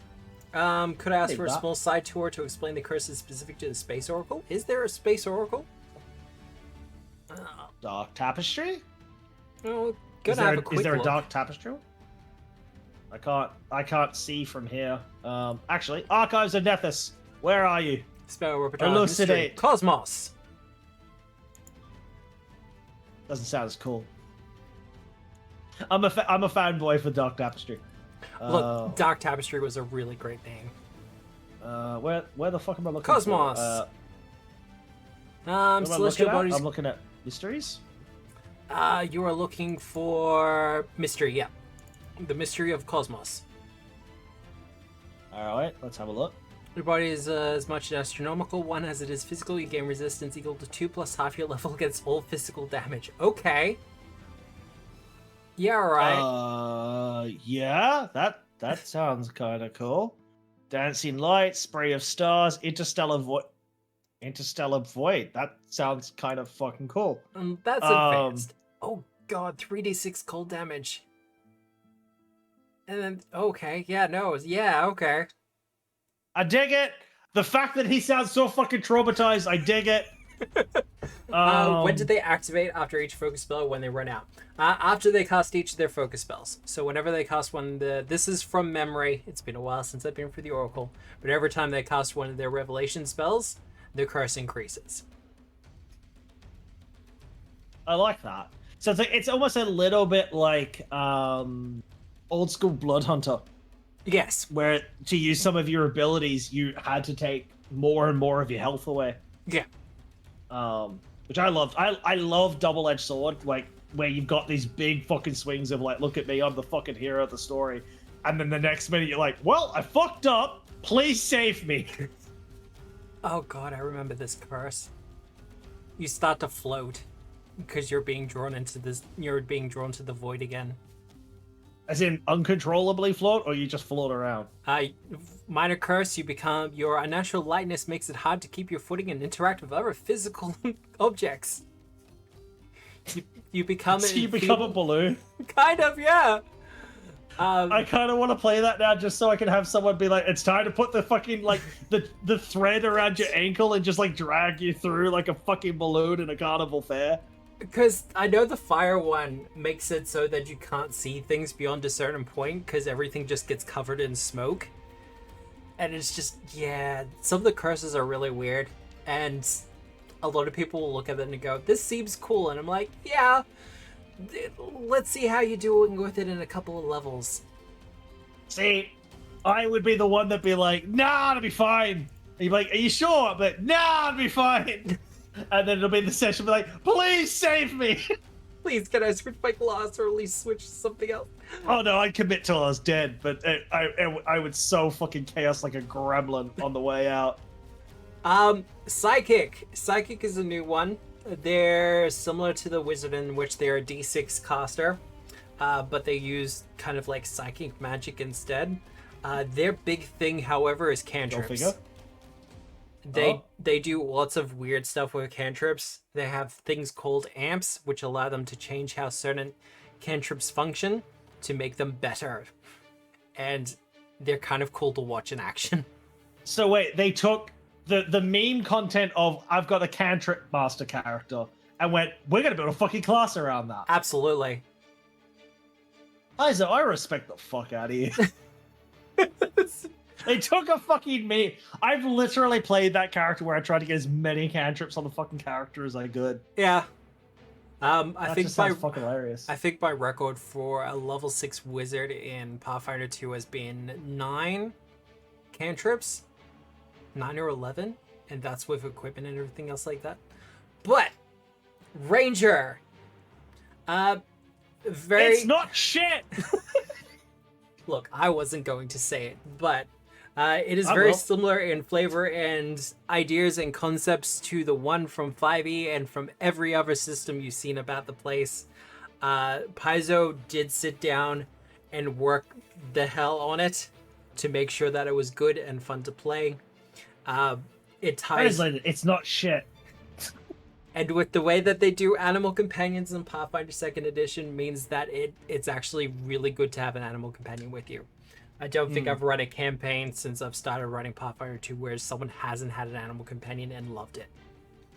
Well, I've seen some people have literally claimed that because D&D's been trying to improve their companion systems because it's shit. The there are some third-party options I've similarities. seen. People are like drawing similarities between some of the new stuff that they're doing with it and what Pathfinder does, and going, it's almost like they found a system that works. Yeah. Go figure. I know that we'll get to them fairly soon, but Summoner, that was such a fucking cool class to read about. I'm so glad Scenari swapped to a Summoner because I had a field day learning how that fucking class works. Well, we are gonna get to Summoner. Rogue, backstabby. Look, there's pretty much no difference. Rogues do it from behind. That's all you need to know. They do, and they do it so well. And they are the legitimate skill monkeys, as always. Yeah, you don't like rogues work. You don't have to fuck with them. They just work. I think Rogue was one of the ones where they did in the first batch for the remaster classes because they were like, we don't have to do much. We just gave them martial weapon proficiency and called it a day. Which makes sense. Yeah, right? It does. Sorcerer, from memory, they didn't fuck with Sorcerer, really, did they? Not really, no. They're still your classic spontaneous caster. They still got bloodlines? They still have the bloodlines. They're a little bit more vague about where your bloodline comes from now, though. But otherwise, they haven't changed too much. Summoner? Summoner's so good. Summoner gives you a magic animal companion. That's the best way to put it. Or a JoJo stand. Or a JoJo stand. It's one of those classes that, once again, I'm kind of like, if you're a new player, I suggest against the Summoner. Like, I made one of my new players play it. Have a couple of games under your belt first. Like, get to level 2 first, and then talk to your GM about switching to the class. Because there's a lot to it. And it fucks with the action economy more than any other class. And then revel in it. Yeah. The sheer amount of things that Sonari would do in a fucking turn with Act Together was incredible. I'm going to use Act Together. That means I get to move, my Eidolon gets to strike, and then we're going to act together to cast a spell. And then you take the feat that's whatever your Eidolon moves, you get to move, or vice versa. So literally, you just watch the pair of you like literally move like 4 actions worth of movement. Just go, fuck you, I'm out. We are gone. Swashbuckler. Now, the Swashbuckler is interesting. It's for people who want to play a rogue, but don't really want to lean into the whole stealthness of it, and they really want to lean into the whole, like the dramatic flair. If you want to play a pirate, play a Swashbuckler. They, from what I read about it, it's basically College of Swords Bard. Yep. And Swashbuckler Rogue had a fucking baby and went, yeah, fuck that stealthy shit. They get a thing called Panache, and Panache depends on what actions they take in combat. But one of the ways you can gain Panache with one of the subclasses for the Swashbuckler is by calling someone a dick, or just insulting them to begin the fight. And you start off with Panache. And that's just one of the things you can do.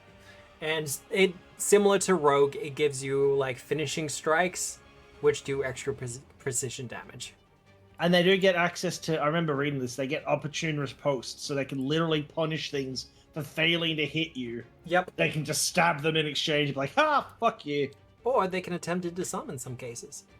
Which is like fun. Thaumaturge is an interesting one. It's one of those Paizo exclusives that's Weird. It's a weird one. Basically, it's a class that really works off the idea of Paizo's or Pathfinder 2nd Edition's weakness and resistance system. Thaumaturge has the ability to figure out a creature's weakness and then just use that automatically. And if the creature doesn't have one, the Thaumaturge makes one anyway. They also do something with magic items. Don't they have a particular focus on magic items and shit? They do. Each subclass has an implement that they use that gives them a couple of other bespoke abilities. The Mirror Thaumaturge, for instance, has the ability to teleport short distances, which pretty damn cool.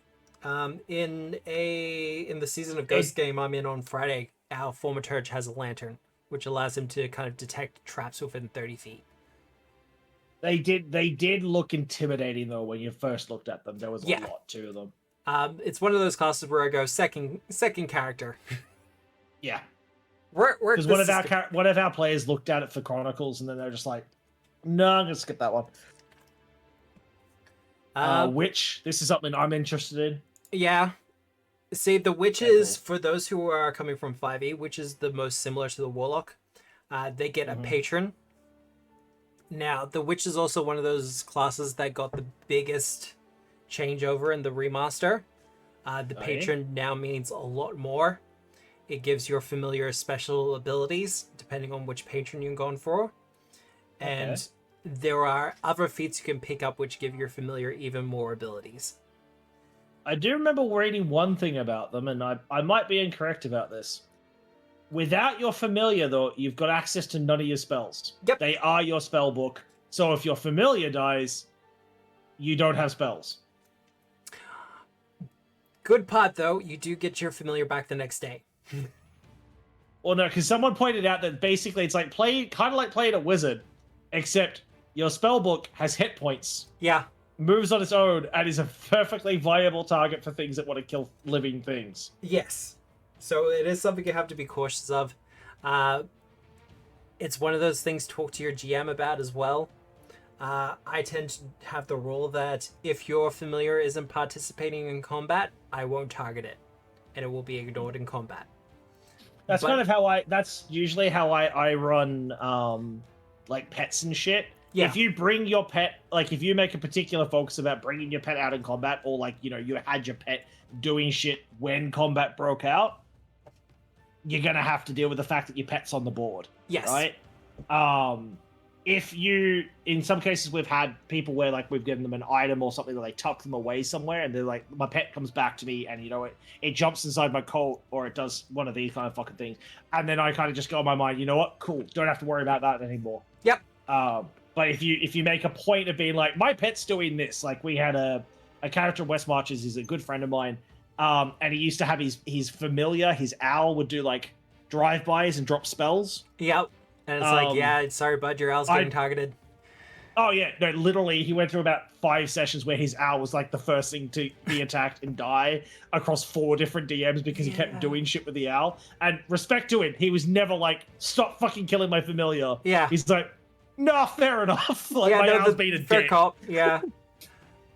Someone in my chats brought up the fact that Baba Yaga is an option for your patron as a witch. Baba Yaga specifically gives you an object familiar as opposed to a normal familiar. It's still a creature, though. It can still be targeted. As long as that, by the way, I don't have to talk like a dwarf anymore. As long as that object is the hut, I want the hut. Give me my chicken leg hut. It's an item. I don't remember what level it is, but the hut is the thing. Almost certainly not the hut. I want the hut, though. Let me do a drive-by as a witch with a chicken leg hut. Let me do it. The hut is a level 18 class feat. There you go. I knew it was a thing. Brilliant. So what you're saying is you need to run me through some Pathfinder level 20 so I can be a witch and have the hut and do my drive-bys. Done deal. Look, my plan is to run you through Rusthenge, which is levels 1 to 4. Oh, dude, I'm gonna run. If you invite me to something, I'll play whatever the fuck. I just want to. I'm not gonna tell you what to run. Paizo has recently announced a new 10 to 20 campaign, which I've got an eye on, but we'll see how it goes because it's all based around a theater. So we'll see how it goes. Wait, is Rusthenge?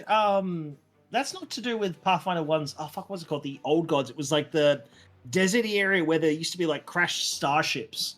And people thought like the technological objects that were magical items. You're talking Iron Gods, I think it is. Yes, that one. That's from Numeria. They're different areas. Okay.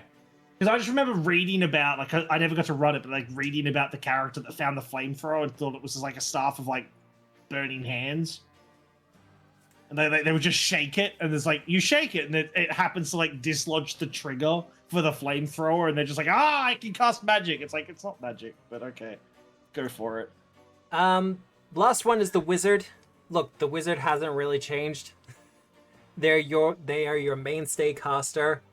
I know a lot of people are kind of don't like the Pathfinder 2 wizard. I think I'm going to have to do a full stream at some point going through the good points of the wizard and how you can actually build some really great ones. Well, it uses the old school spellcasting system, doesn't it? They are your classic Vancian casters. You prepare your spells at the start of the day. Those are your spells. Yeah, because I remember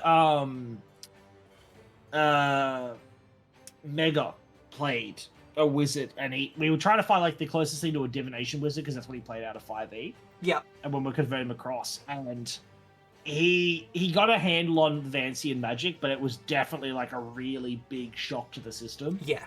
Was because he's just like, I literally have to not only prepare spells and be like, I want to be out of cast state, like literally prepare the spell and have it completely pre-planned as to what he's going to cast. It was only after we really did some digging that we find some of like I can't remember the discoveries or whatever they were called, where like he could do stuff with like the staff and like allow him a little bit of flexibility with what he could do.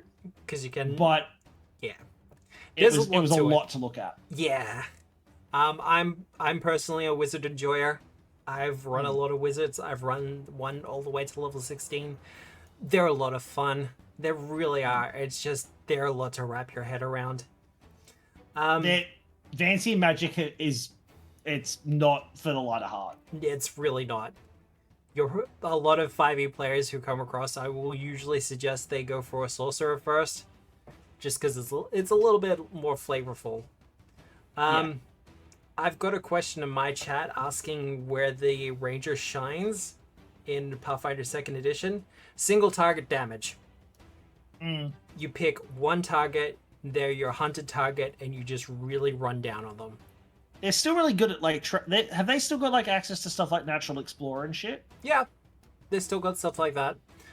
Specifically in my Abomination Vaults, Nathana really shone in the fact that she had a lot of breadth to it. She was a ranger, she was an archer ranger, and she would really run down the single target, but she also had other options with healing, with regards to healing and her other natural abilities. Survival tracking is always a thing. Yeah. The thing is too, and this is something specifically for 5e players, because Rangers 100% have a reputation of being not good. And in a lot of contexts, they're not.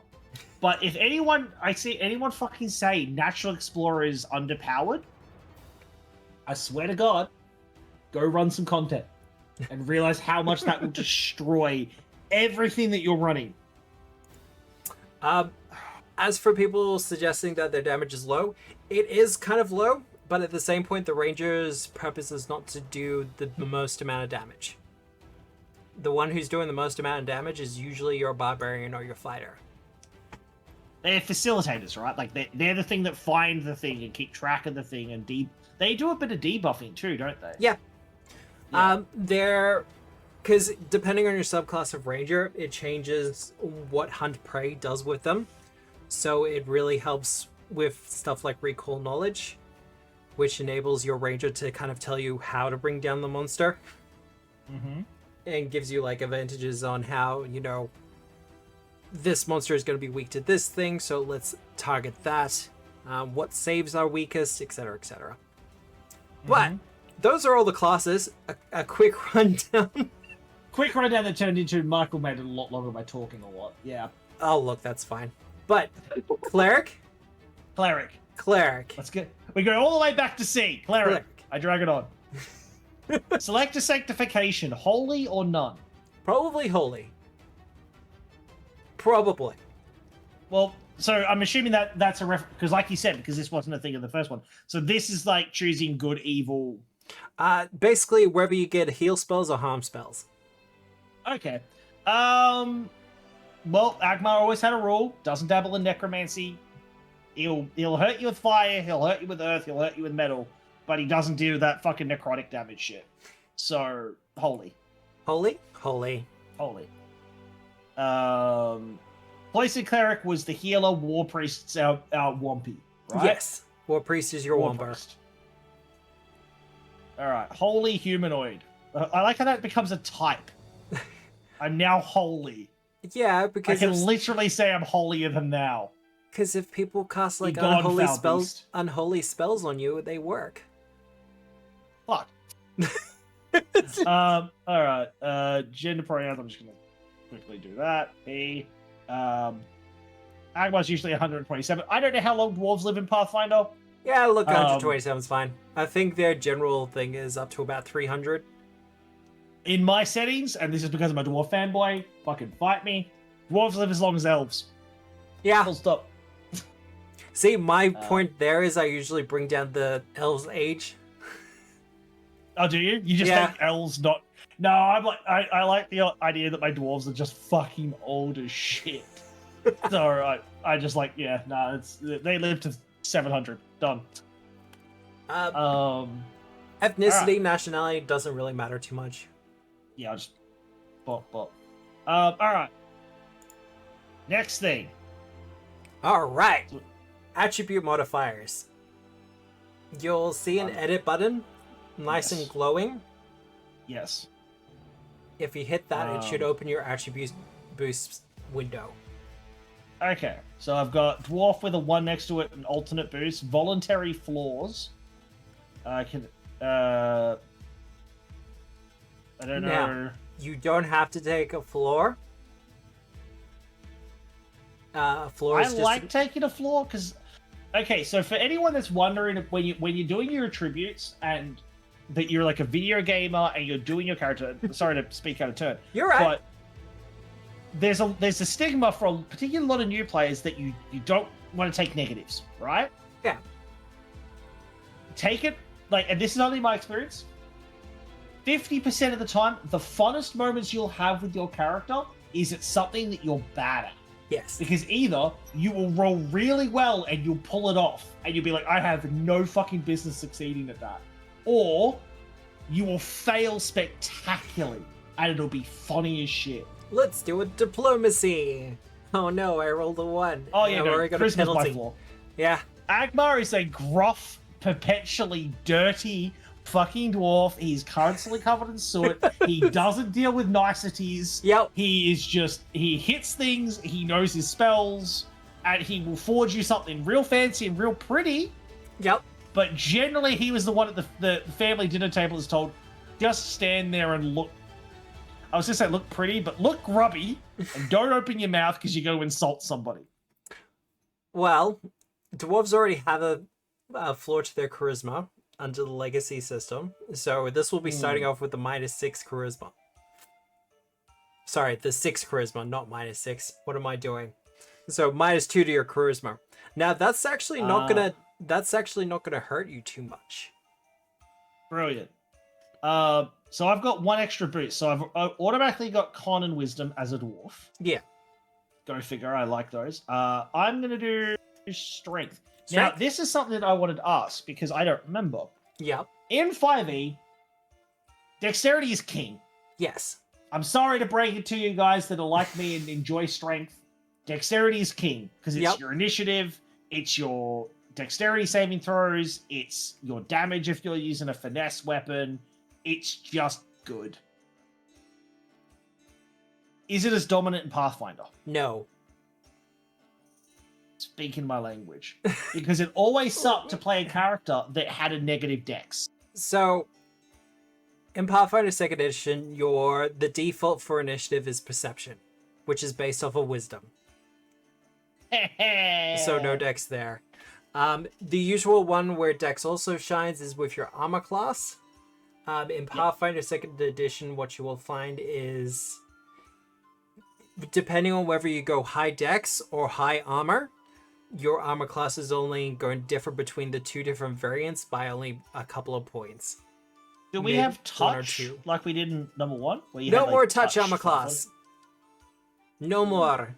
It is gone. I know that confused a lot of people. I personally liked that system, but that's also because I like ruling settings. I love the idea of the heavily armored like character that like you can shoot him with arrows all day long and he goes, fuck you, and then someone walks up and goes, zap.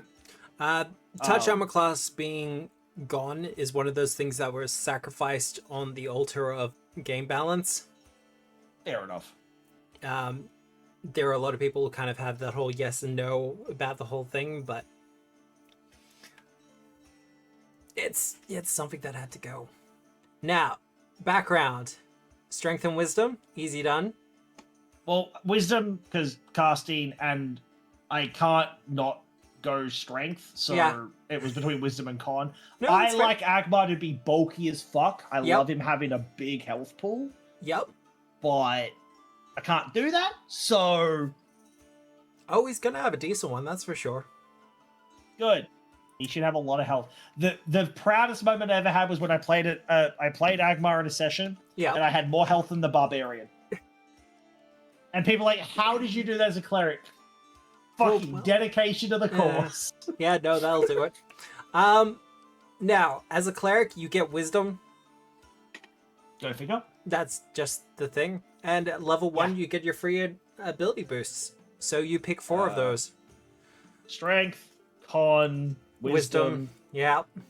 Now, normally, back in the day, intelligence was crafting. Still is. So I probably want some intelligence. Yeah. But I think that'll, put in the intelligence and that'll be him done. Well, for attributes anyway. Yeah. Done.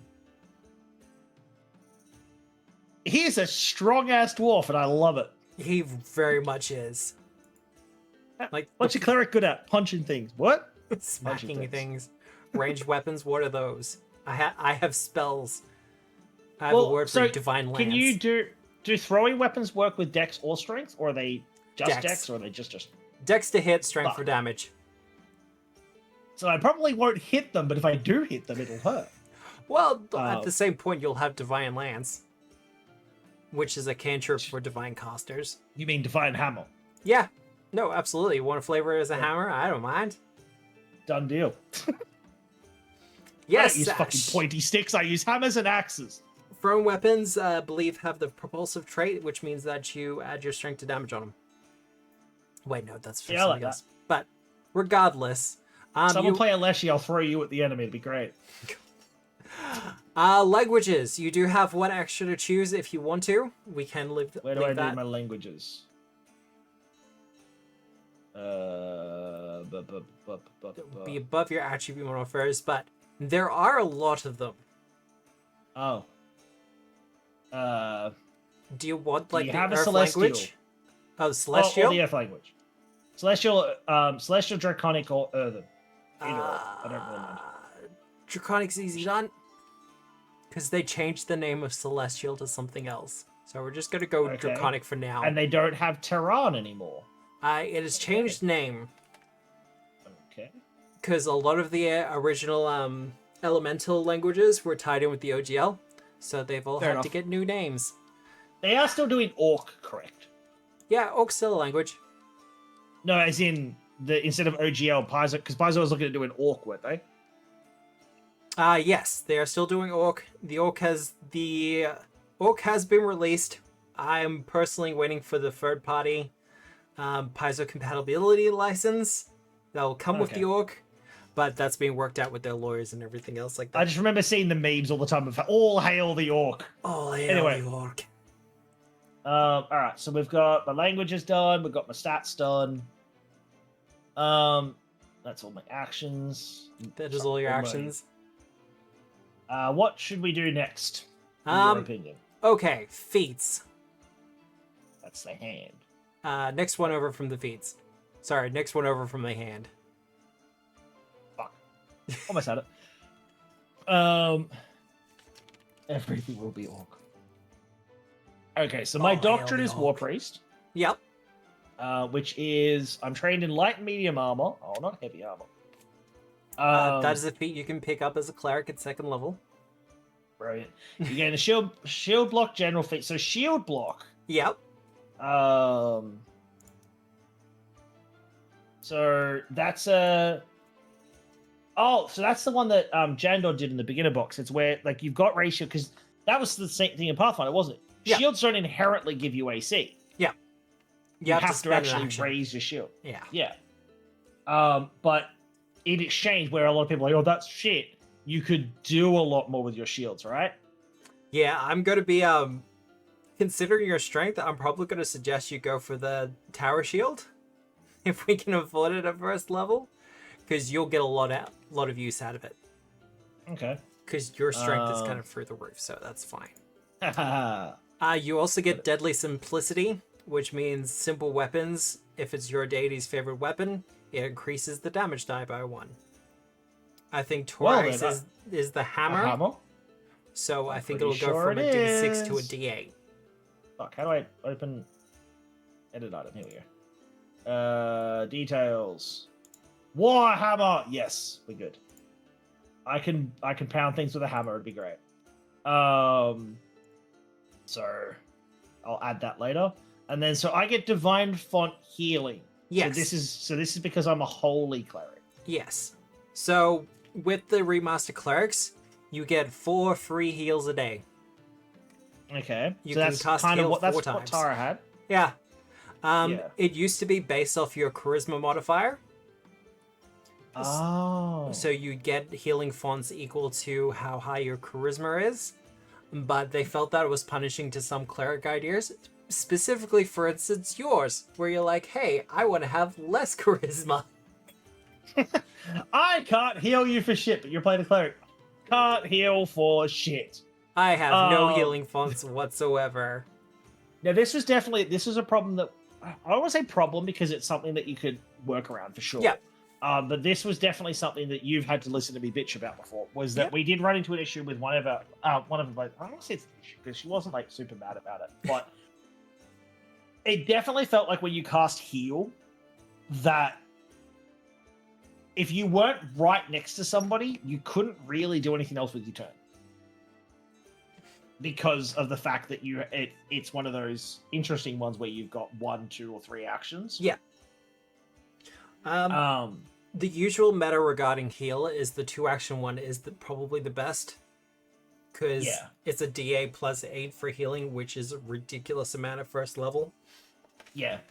And most people are like, why are you casting the 1-action heal? Whereas I'm kind of like, well, no, if you're playing like a War Priest, for instance, sometimes you just want to give someone a little top-up that's next to you. Or, I don't know, yourself. Well, it felt like, particularly for the character, that, like, they could... I don't know how to describe it. It was just, like...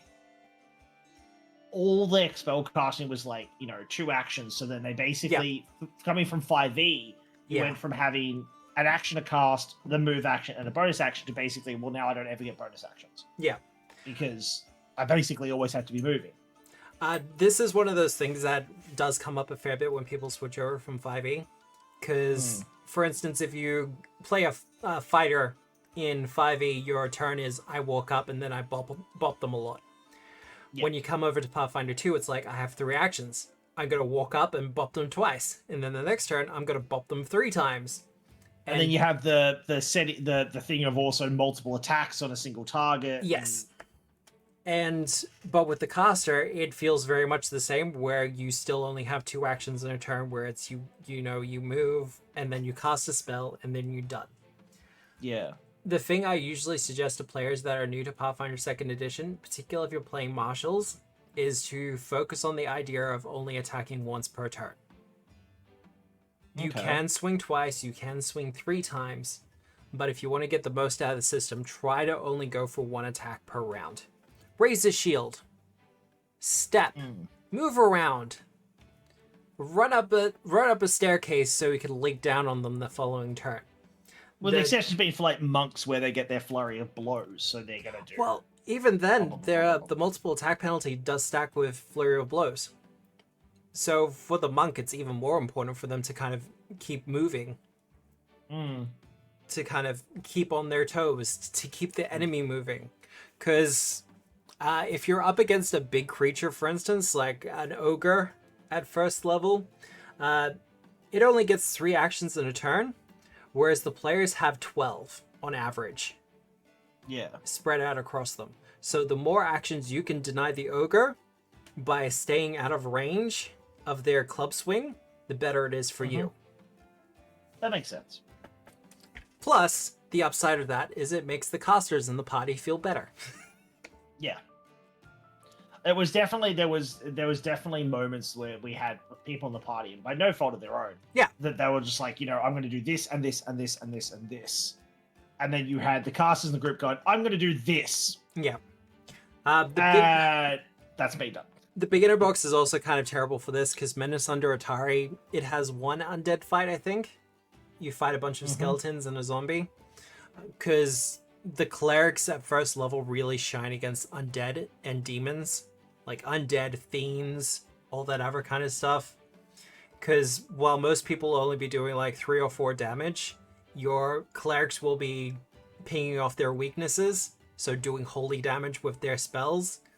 And so your clerics instantly become the damage dealers in the party. Far and ranging above anyone else. And then you find anything else and you're like, oh, well, now I'm relegated to obscurity. Well, more usual damage just kind of becomes a little bit more mediocre. Yeah. Which feels bad, but also clerics have a very big spell range as well. Yeah. Especially when you start looking into it. But I think the one thing that really caught us was a lot of the spells that were like 1 action. Yep. They weren't just like small, like, oh, this only does a little or something. Yep. A lot of them kind of felt, why the fuck would I bother? Yeah. The 1 action spell thing is something I'm aware of. Not just as a GM for the system, but as a game designer. Yeah. I have my own list of, I think it's like 10 or 12 1 action cantrips, and they're split over all the traditions. So there's a couple of 1 action cantrips in there for divine casters. As to specifically help with that feeling. Your cleric who moves, raises his shield, and it's like, well, shit, I can't cast any of my spells anymore. Yeah. All the ones that I can't cast literally do nothing. I cast guidance. Everyone's immune to guidance? Shit. It's kind of like how 5e doesn't handle healing very well. So, I did the same thing that you fixed a lot of the cantrips in Pathfinder. I went, I'm going to just make a bunch of healings because you can. We need options, people. Give us options. Yeah. All right. So we've got, I'm a war priest. I'm going to be using the Warhammer later, but we'll do that later. So then ancestry feats. Yes. Is the next thing, I think. Right? Is that where we should go next, or should we go somewhere else next? Oh no, ancestry feats. Let's do this. Now. Okay, there's a lot. There's a lot because, like I said, they had a dwarf book come out last year. To make things easier, we could probably ignore most of the uncommon ones and definitely the rare ones. One that is really popular, and if you scroll down to the bottom of the list, you'll find it. And that's Unburdened Iron. When you cover wear massive suits of armor. With the reduction in your speed from any armor you wear. In addition, you've got me in armor, man.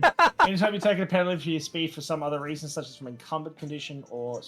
Okay, so that's the question, because that's something that D&D... This is underlooked by a lot of people. Yeah. In D&D, dwarves cannot be encumbered by their armor. Yes. That's why they're slower than people, is that just... They go, haha, I'm wearing armor that's ridiculously heavy. Don't care. Yeah, no, absolutely not. Do dwarves have that in Pathfinder? This is what Unburdened Iron is supposed to do. Yeah. Because you'll find -10 from speed, but this feat would reduce to a -5 penalty. If your speed is taking multiple penalties, pick only one penalty to reduce. So in that instance, it's talking about if you're taking a speed penalty from encumbered and your armor and. So if you're getting it from multiple sources, you have to pick one.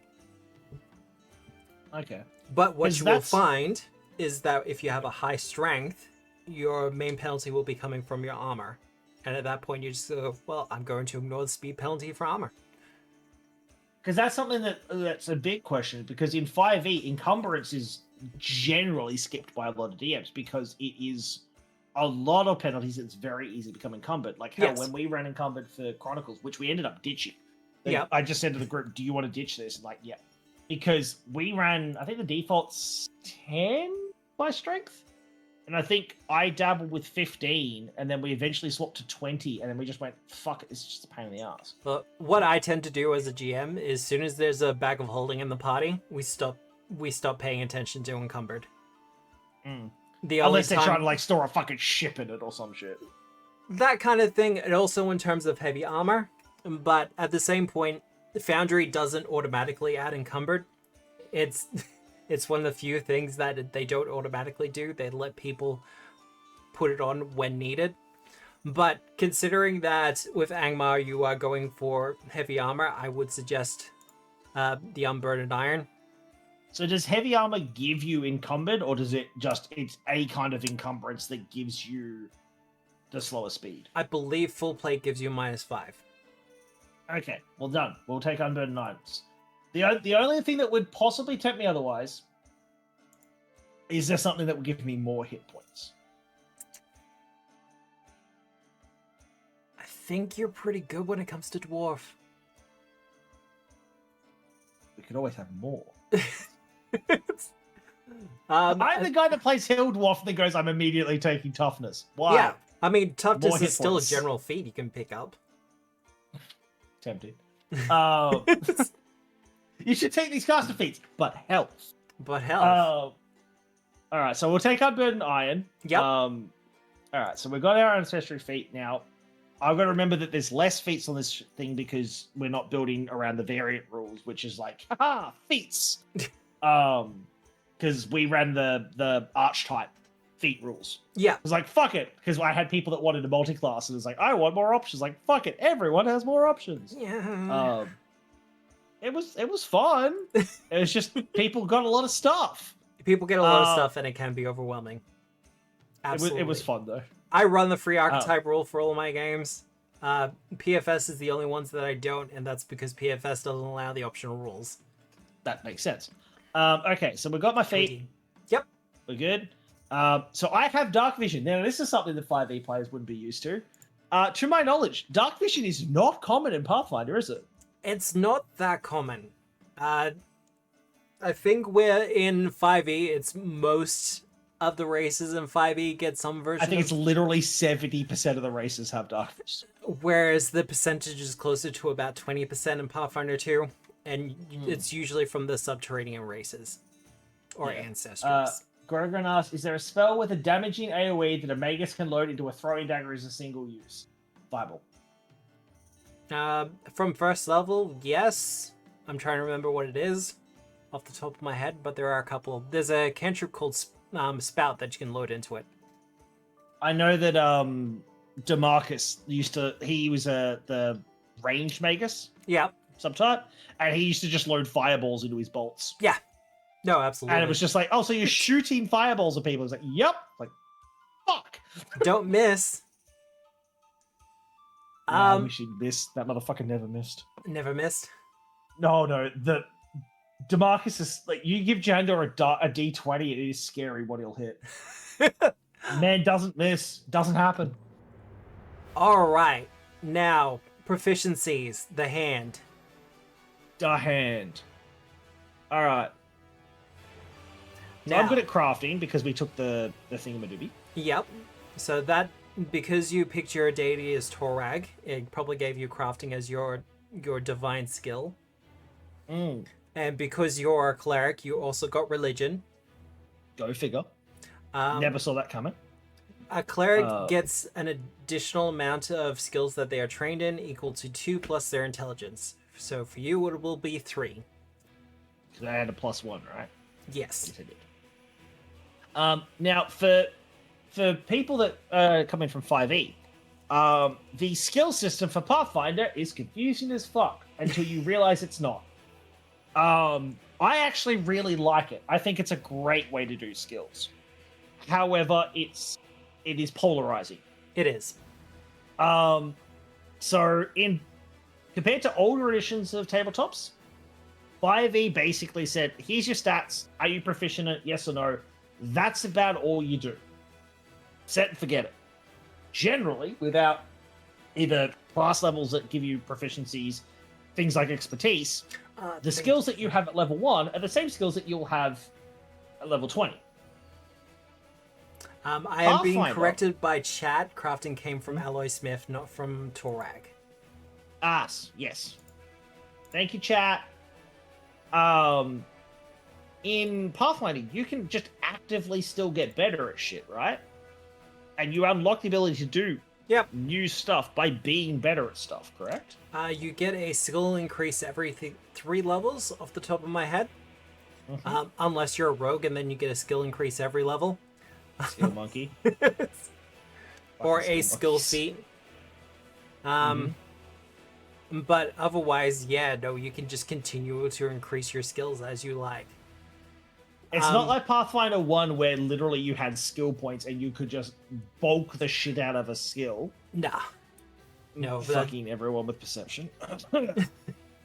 Well, perception's not a skill anymore. It's separate from your actual skills.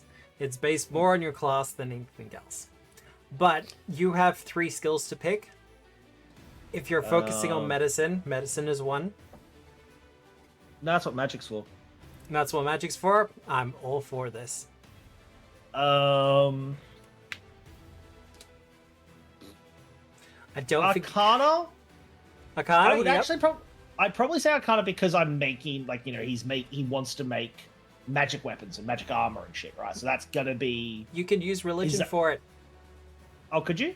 Well, it's down to a crafting check, and if you're making like divine weapons, then it would still be religion. You don't need Arcana for it. Okay. Because like back in the day, it was like use magic device and Arcana. Oh no, I remember. All right, well then maybe we don't need to double in Arcana. I like that. I think that's neat to reflect where are you getting the magic that you're imbuing this thing with. Yeah.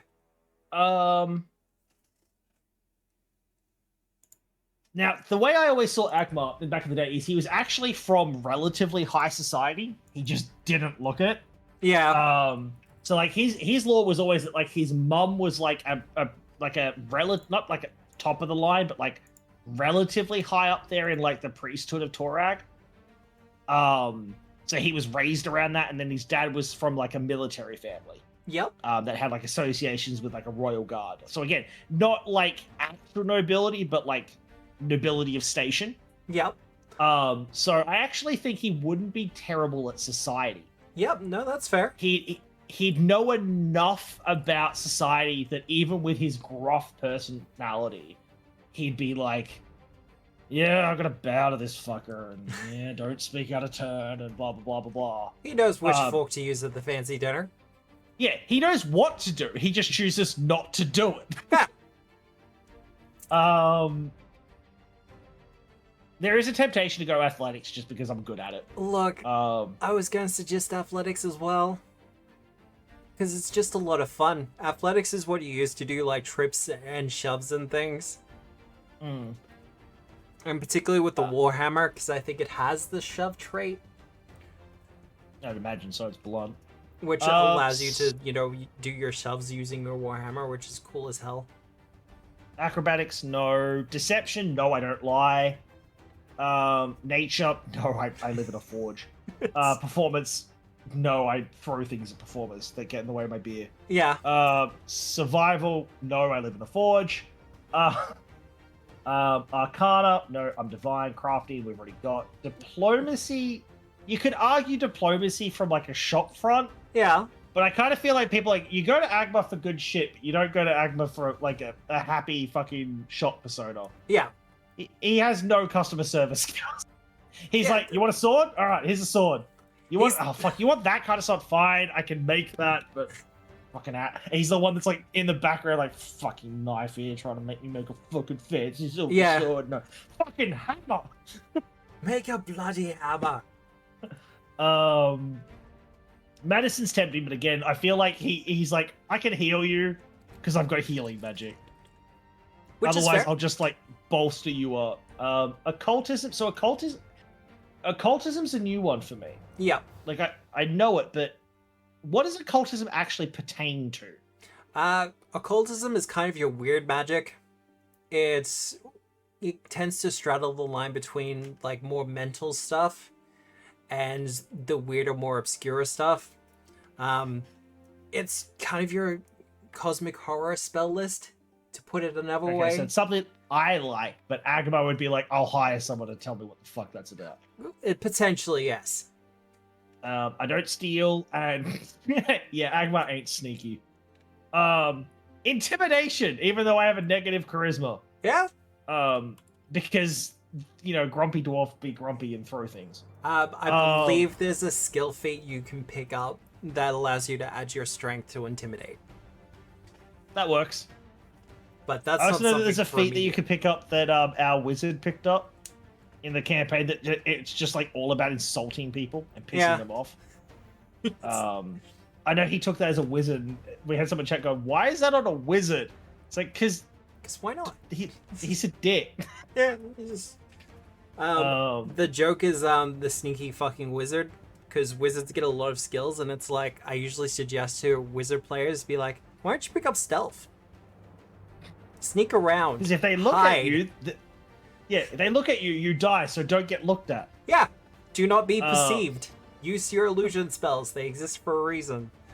I have given you the lore skill Plane of Metal, because someone in my chat reminded me you'd get that from your Ally Smith background.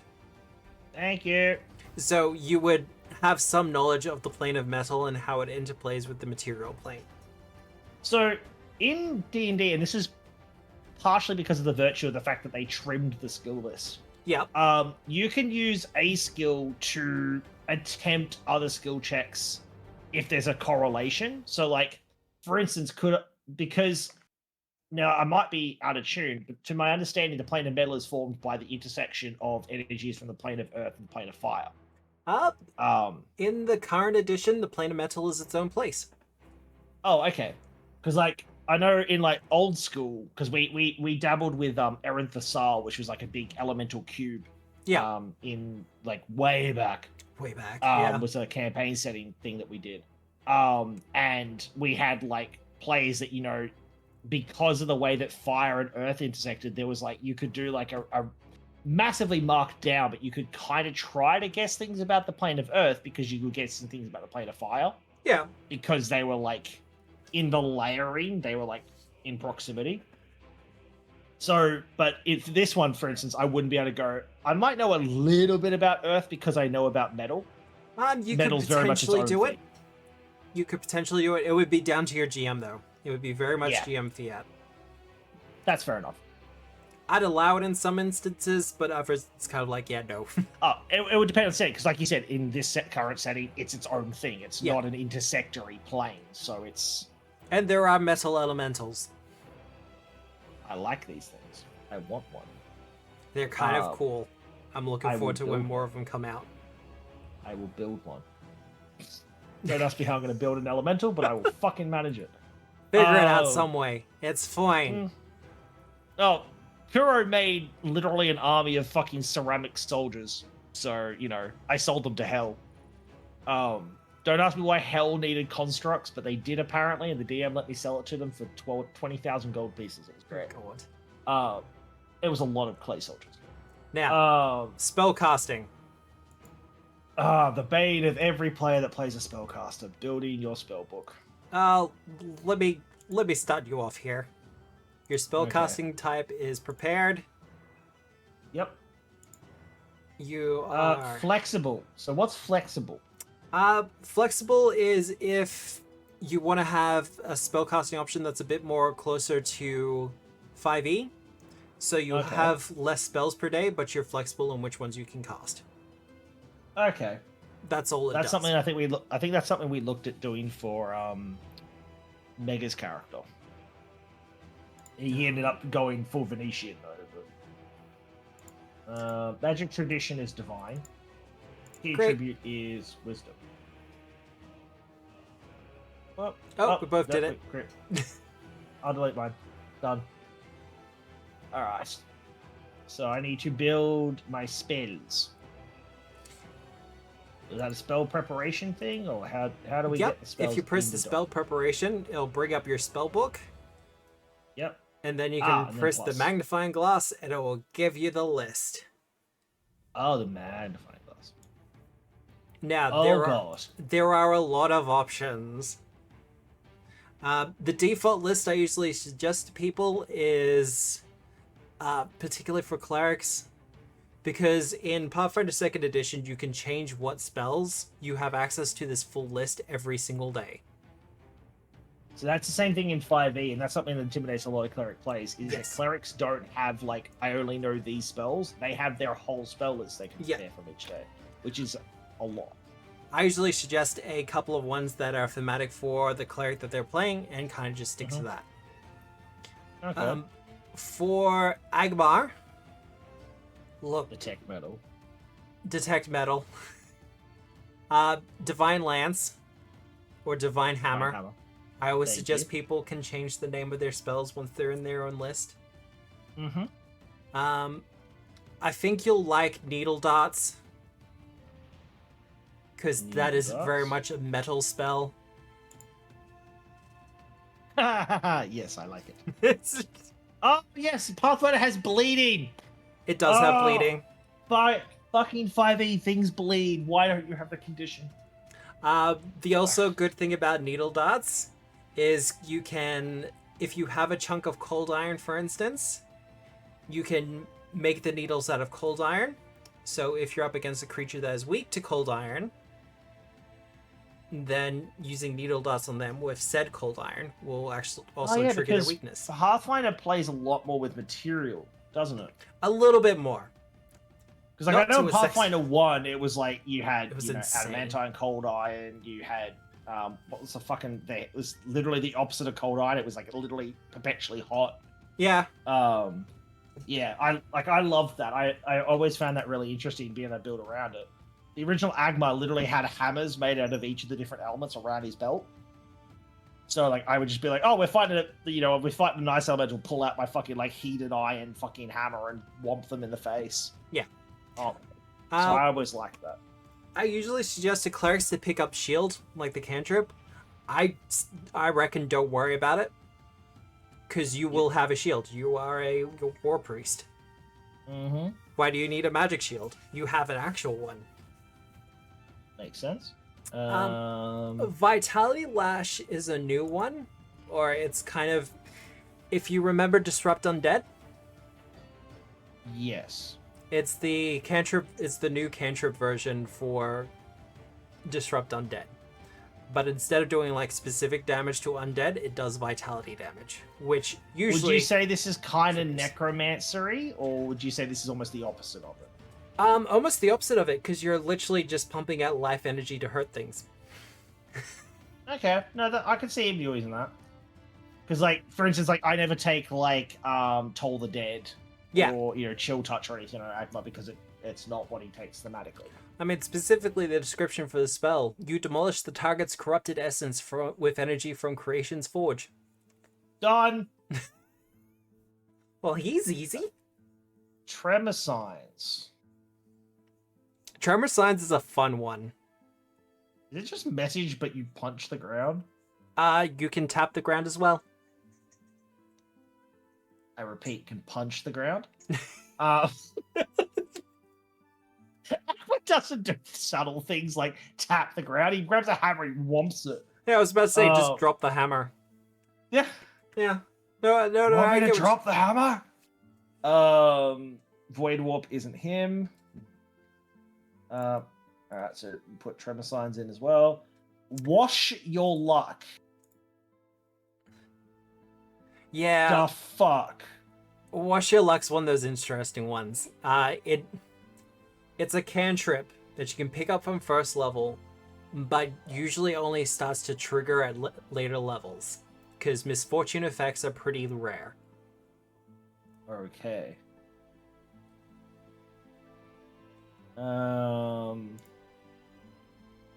Ooh, read aura. That's like detect magic, kind of. Kind of. Alright, that's probably important for me too. And then light, I don't give a shit. I can see in the dark. Got dark I thought vision. you What do you can't. need light for?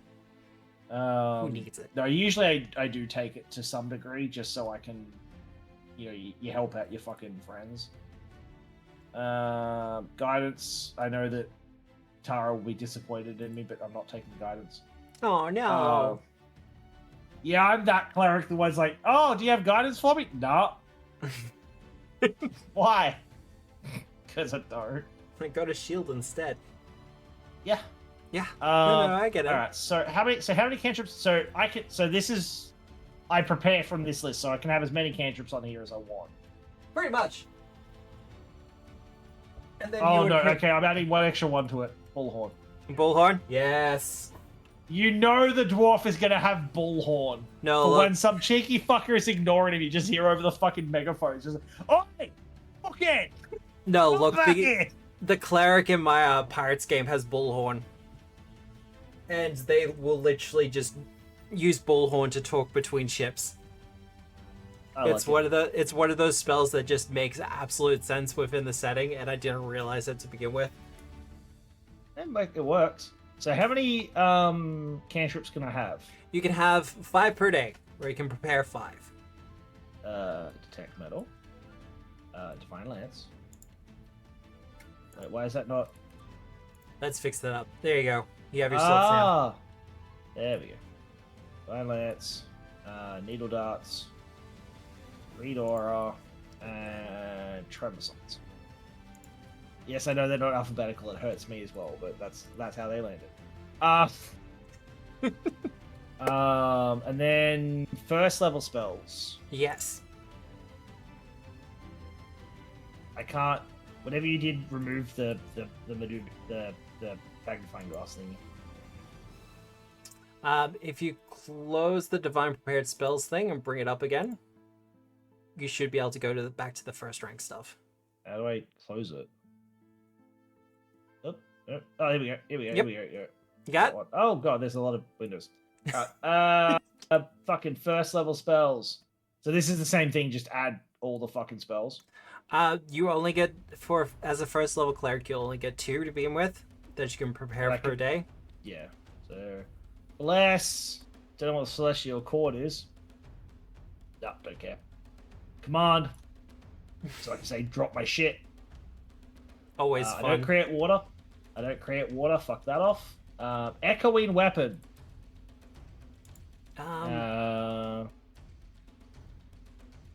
Yeah. I think one of the ones you'll be looking for. Let's see if I can find it. Infused Vitality. This is one of the ones that got the remaster treatment. Yep. You designate targets and they do extra vitality damage with their weapons. Wait, what is Forced Mercy? That sounds... Forced Mercy? Is that a new one? Oh, it's an uncommon spell. Yeah, I just saw it. I was like, wait, you can force people to be merciful? That Be just sounds like beating them around the head. Okay, you just literally go, you do less damage now. See, I can see that on him, because I can see him literally, chanting a fucking prayer, and it, softens the metal of their weapon, or softens their claws. Yep. And just being like, nope, you don't do shit. I made your weapon crap, because it wasn't made by me. Helpful steps. Look, I like helpful steps. He will never admit to needing this spell, but he is a dwarf. He doesn't. You don't toss this dwarf, but he will make some steps to get to where he needs to go. Okay, so you're looking at that title, and you're pretty much on the money with what it does. But keep in mind, it does create. I think it's a 40-foot ladder. I like it. Yeah, 40-foot ladder or staircase. And for every higher rank that you prepare it in, it increases the height by 40 feet. Does that mean that sieging castles in Pathfinder becomes a whole lot of fucking hell? They've got mages with helpful steps. Pretty much. Because it has a range of 60 feet as well. Oh goddamn! So legitimately, it's like, aha! They'll never scale these walls. Oh, fucking wizards! Just the wizards from 60 feet away, sprouting ladders across the wall. Just fuck. Okay, I'm gonna judge this on how good Magic Stone is. Whoa. You can target one non-magical stone or sling bullet for every action you use to cast this spell. The stones must be unattended or carried by you or a willing ally. The stones become +1 striking, disrupting sling bullets. Each stone can only be used once, so you still have to use it with a sling. Sling or sling-like weapon. So, for instance, the halfling sling staff, you can use it with that. I have seen people argue using it with their firearms. How? Well, it's... What is a bullet but a stone? Okay. Like, I've seen the argument and I've been like, I'm not sure about this, but I have allowed it in the past. Mystic armor makes sense. Necromancer generosity can fuck off. What about restyle? I haven't got there yet. Protection. Purifying article can fuck off. Putrefy food and drink. Don't do that to me. Quick sword. No, he hasn't. Actually, no. I think his forge would be really well laid out. Yeah. The rest of his life, however, no. There's fucking soot Absolute and ash chaos. on everything. Restyle. I don't think he would. No. No. He doesn't give a shit what he looks like. If someone goes, can you retailor my armor? He'd be like, does it not work anymore? No, it works. It just doesn't look... I don't fucking give a shit then. Fuck off. I could add more metal to it. Runic Body is magic weapon, but for natural weapons. Nope. Runic Weapon is... Yeah, it's magic weapon. Sanctuary. Sanctuary is always good to have on your list. I like Sanctuary. Schadenfreude. Yes. That's for if you critically fail against a spell, against an effect. You can cast Schadenfreude on them. They have to do a will save, and they get effects depending on that. It's really good to use against casters. So if a caster if a caster throws a fireball at you and you critically fail the save, yeah, you take the damage, but you cast the spell and you have the potential to lock them down. See, I like the theming of this, but it's kind of useless for him. Shielded arm. Give him a shield. Yeah, I just like the description of like reinforcing veins of ore run through the target. That sounds cool as shit. Yeah. But it's not really... You can use it on other people, though. True. I have it on Someone my... less than Servitor. I can see him doing that. I have it on my druid. I don't think I've ever used it. Synchronize is one of those weird ones where it's very much a utility spell. You basically Thoughtful gift. synchronize a mark on people. Thoughtful gift is one of those interesting ones where it's like it doesn't work for everyone. So synchronize is literally just like synchronized watches. Yeah. It's great for heists. That's what a watch is for. Thoughtful gift. And then I like thoughtful gift because legitimately it'll be like he forgot something in his forge one day, so the next day he prepares thoughtful gift just so he can get it back. And ventriloquism is the usual one where you can throw your voice. I'll throw something, it won't be my voice. I see what you did there. Wait, how did I bring up that thingy again? Spell proportion. So I get 2 spells, right? Yep. To heal. Yep. runic weapon, and Oh, it's a decision, isn't it? it's not a lot of fucking spells to choose from. Protection, Protection? Love it. all the buffy, I make your weapon better, I make your arm better. Hey, what about spears being glassed as a slinged weapon? Is there something called a spear thrower that acts like a kind of sling but for spears? Yeah, but it wouldn't work with magic stone because it's spear. I think there's a javelin launcher you can pick up, but that just extends the range of your javelin throws. There used to be a flask launcher in Pathfinder 1. You could like literally launch flasks of like Tanglefoot bags. And oh no, it's still there. Shit. It's just uncommon now. Now I'm gonna add in your healing one. Yep. Innate, divine, wisdom, create. So why have I got 20 hit points? 'Cause that's a lot of hit points, right? So you'll get 10 from your ancestry as a dwarf. Oh yes, because hit points are race-based, aren't they? Yeah. So dwarves have a particularly high amount of health, do they? They have the highest by default, or they're amongst the ones that are highest by default. That's why they're also slow. Don't need to run fast if nothing can hurt you. You keep telling yourself that, buddy. I will. It's called living in denial, motherfucker. And yeah, I have given you heal. You can use it 4 times a day. Lovely. I'll use it on myself. And when you sleep of the night, it should refresh overnight. Okay, so I got 10 from being a dwarf. I Yep. get 2 from having a constitution bonus. Yep. And then 8 from being a cleric. Correct. And then because it's level 1, I don't have to roll. You never roll. You just get the 8 hit points every level. Ah! Well, you get the 10 hit points every level, because it's your class hit points plus your con modifier. Wait till I get toughness. I'll make it work. I'll make it higher. Yeah, no. I expect it.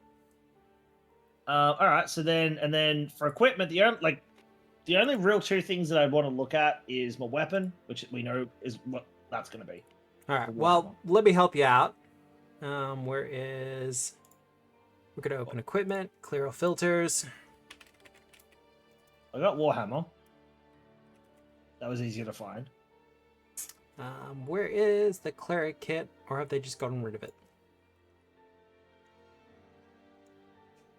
I think they've gotten rid of it. Now, is this automatically doing more damage because it's my chosen weapon, or do I need to account for that? All right. So you've added your Warhammer? I've added my Warhammer. Now, we're just going to open that up for a second.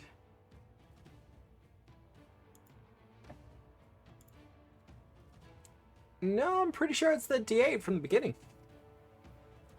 With the Warhammer, anyway. Well, is it a versatile weapon that you can do in 1 or 2 hands, or is that not a thing? It is for some weapons. So weapons that have the 2-handed trait. Gotcha. You'll be able to do that. By 1 step. Okay, so a Warhammer does naturally 1d8. So does that mean that mine should do 1d10? The Warhammer is a martial weapon, so it is fine where it is. Oh, because it's not a simple weapon. It's a martial weapon, yeah. Gotcha. Okay, so it hits like a truck. We wanted a shield. So we want shield. Except shield's gonna cost a little bit, aren't they? They are gonna cost a little bit. So how much gold do I start with as a cleric? You will start with 15 gold pieces. Now you're at 3 already, thanks to the Warhammer. Mm-hmm. So open up your armor. You're probably not going to be able to afford the full plate at first level. I'm sorry, not on your starter. That makes sense. You might have to build your own. That's fine. I'm perfectly happy building my own. That is a lot. It is a lot. So I don't want any uncommon or rares. My suggestion is usually a breastplate to begin with, Okay. and So then just breastplate. upgrade. Because remember, Uh, as a cleric, you don't have access to heavy armor yet. Gotcha. So then how much does it give me? I believe All with a 1. I believe the breastplate gives you a +4, +5 bonus? +4. Alright, so we'll put a breastplate on. Now that would normally reduce my speed by 5, but because we've got whatchamacallit, my speed stays at 20 foot. That is correct. Lovely. Okay, so I can see where that comes in a lot of, like, real handy. So we're going to equip that. Shields. And then shields. So that, my breastplate was how much? My fucking... 8 gold pieces. Alright, then my Warhammer was 1. So this isn't like 5e where you start with all your starter equipment, so you can start with weapons and shit. You right? can pick up an adventurer's kit, which has like base rations, it has the backpack and the soap and everything else like that. You can absolutely But add it's not that. like 5e where you look at your starter equipment, it'll be like you can start with a crossbow or a longbow, or that you can start with a simple like 2 simple weapons or a martial weapon. Yeah. Blah, blah, blah. Whereas in Pathfinder 2, it's very much you pick and choose. Gotcha. So I've spent what, 11 gold so far out of 15? Yep. I've got 4 gold left. I'm going to give you a steel shield. Yeah, that's what I was looking at. I was just like, yeah, steel shield. Alright, so that gives me... And then we're going to equip that in one hand. So if I raise my shield, I get to a 19 AC. That At is level correct. How does... No, Okay, sorry. wait. Well, there's an easy way to find out. Yep, 19. Yeah. I just wanted to steel double shield's check. 2 AC. Because Yeah, Buckler and then is I'm gonna +1. pay 17. It's been a long Yeah. day. That's fine, dude. That's fine. So then... Okay, so in 5e, a level 1 character with 19 AC is fucking a lot. Yeah. Right? Like, that's a lot of AC. In the scheme of things, 19 AC in Pathfinder. Above average. Okay. So So you're talking like 70% of attacks will miss you? Yes. Give or take? Roughly. Okay. So the DC by level table lists level 1 DC as 15. Okay, and then that... So is that DC 15, does that mean that you're talking like at 15 you'd have a 50-50? Basically, it means that a DC of 15 should be the 50-50. So if you roll a d20 and you get a 10, you should succeed. Well, is the default. You get what I'm talking about. Yeah, no, I get what you're talking about. All right, so yeah, so a 19 is like a fairly It's hefty. significant. Yeah. Oh, so that works out well then. All right, so we've got a boyo. He's got his spells. He's got his equipment. I'm not going to bother with biography stuff because that's other stuff. That's if I get to play the boy, then I can fill that out when and where as appropriate to a setting. Yeah. Someone in my chat, Cloud Draxy, they also do some streaming for Pathfinder 2nd Edition. They do bring up a good point. The idea in Pathfinder 2nd Edition isn't so much to not get hit, because you are going to get hit. It's you don't want to get critically hit. Yes. So that's kind of, so I didn't say it, but like I'm aware of the way that they do crits in Pathfinder, because we did do that short bit of Chronicles. Yeah. Which I quite enjoyed. I can understand why people like, but my natural 20s. Like, it does, when you roll the natural 20, you're like, it's still just a success. It is a kick in the dick. But I was aware of that. That's why I was trying to figure out, like you said, DC is 15. So a 19 means there's a fairly fucking good chance you're not going to get critically hit. Unless they rolled the 20. Yeah, unless they get the 20, and then it's kind of like, well, fair cop then. Yeah, like fuck it, I got messed up. That's just how life rolls. Yeah. So for those of on my end or people that are tuned in that are coming from 5e, crits are different in Pathfinder. It is. I like it. I understand why people don't. Long story short, a natural 20 or a natural 1 isn't a guaranteed crit or critical failure. It makes it a lot easier to get them, but it's not guaranteed. Correct me if I'm wrong. It's basically you've got your DC or whatever. So in the case of AC, we'll use AC as an example. Yep. It still has a DC associated with it, but it's like anything from the value to 9 above the value is a success. So Correct. damage as per normal. You know, you swung, you rolled, you did 10 damage with your hit. Cool, you do 10 damage. If you get 10 or more above the value, it is a crit. And then the thing will specify what a crit does for us, which is generally double damage. Correct. But I know that this is probably getting to the nitty-gritties of it, but there are intricacies with critical specializations and stuff, which is a whole other... That's a whole nother Beneficial. thing, and you don't need to worry about it at first level. There's a reason they don't usually give it to people until like level 5. Yeah, because I know that DeMarcus had stuff like that with his crossbows. Like pinning things to walls and shit. Yeah. And then, so by extension, so like what your... I apologize, I forgot their name. The person in your chat said that you're going to get hit, but it is mitigating those crits. So it's... In 5e, there's nothing you can do to mitigate a crit. If they roll a 20, you're fucked. They rolled a crit. Essentially, yeah. In this, it's you can mitigate their crits, but by extension, crits do happen more often. Yeah. It also means that, for instance, if you're playing a big fucking bulky 15th level character and you're going against goblins, you're gonna crit them a lot. Because they're goblins. But by extent, if you're playing something like a low-level character and you fuck with the, I don't know, Jade Golem that has an AC of 29, which I'm pretty sure is well and truly achievable for high-level creatures in this game. I could be wrong about that. You're pretty much never going to hit it. And some people are like, but I should be able to stand a chance. No, you shouldn't. It's well above your pay grade. Even if that person rolls a natural 20, you're just going to succeed in hitting it. You're not going to crit it because it's too tough for you. So there's a real... I think it instills a real sense of scale. There are things that you should fuck with in Pathfinder.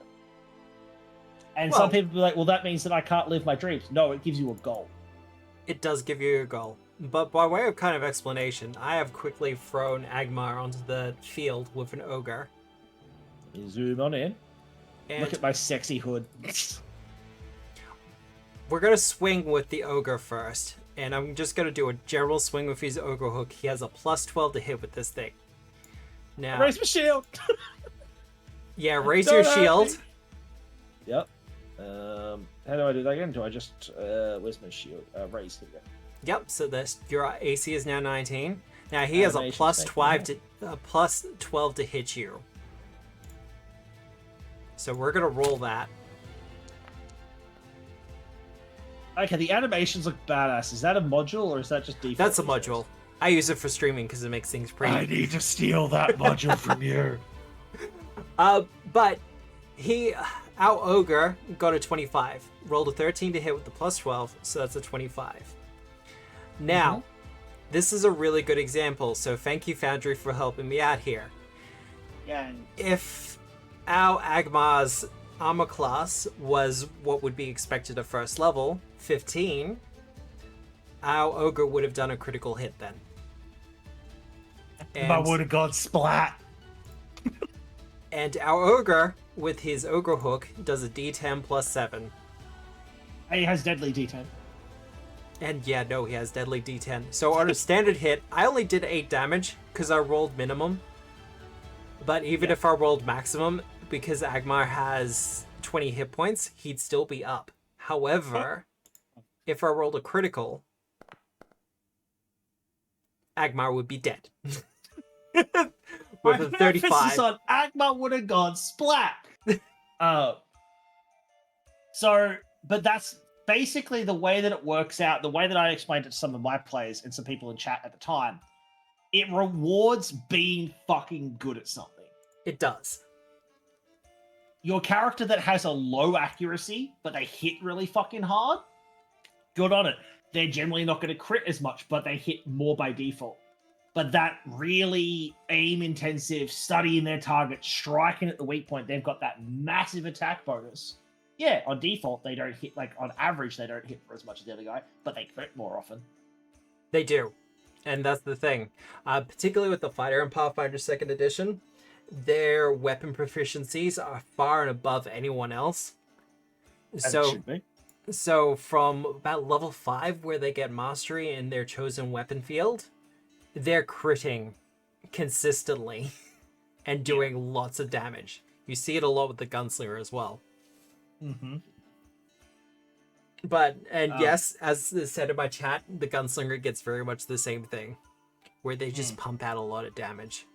Whereas, like, Agma, he's not going to end up with those proficiencies, so when it comes to weapon attacks, I'm going to be hitting...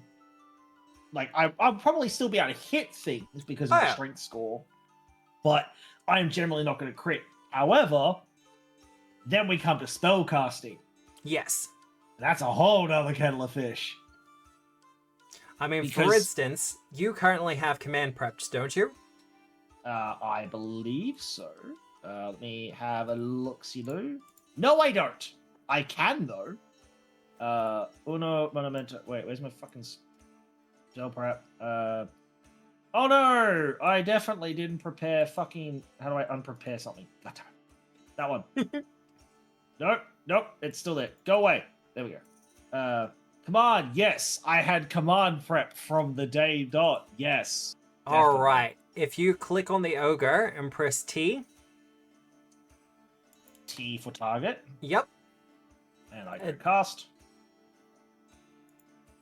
And then our ogre has to do a will save. Now, he is a high level.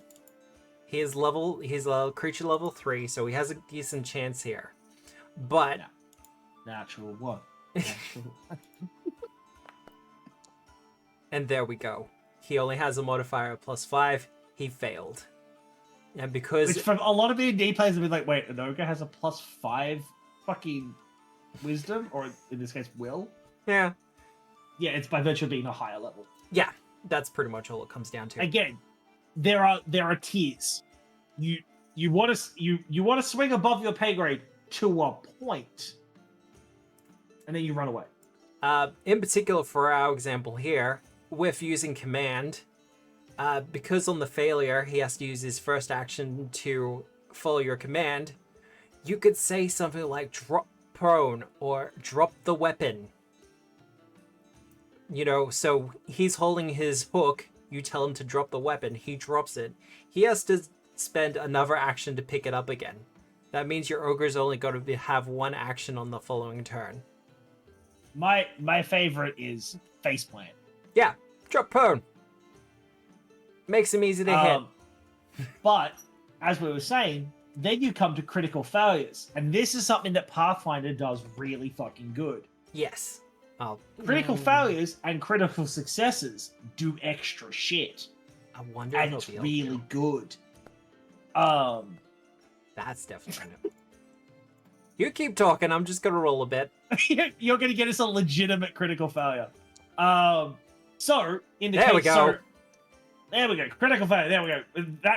He definitely didn't succeed the last few times. That's exactly. Not at all. Yeah, see, deleted. Oh god. No fucking evidence. You don't see shit. So on a failure, he does faceplant.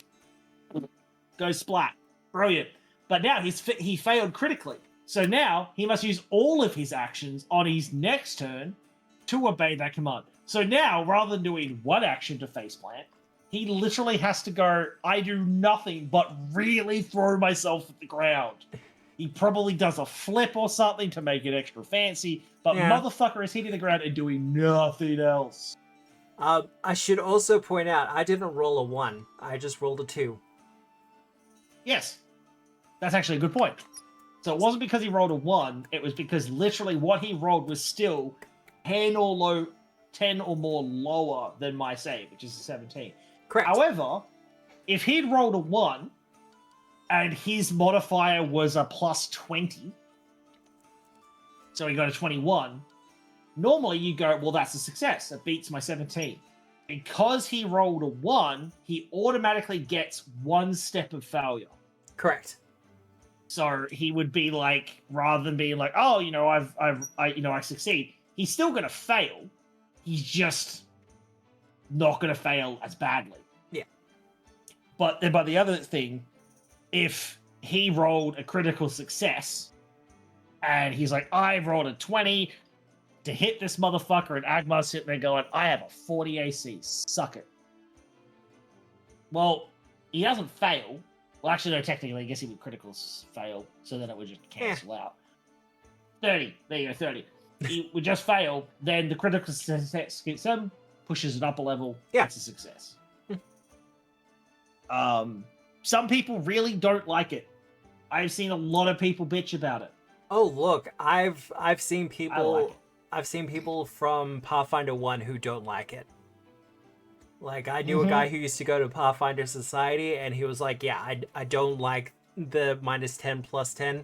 I feel it invalidates the power of the 1s and the 20s, and it's like, yeah, but it means that if you've actually specialized in your skill and your abilities, then you're going to be critting more often, and you're not at the whim of a 1 in 20 chance.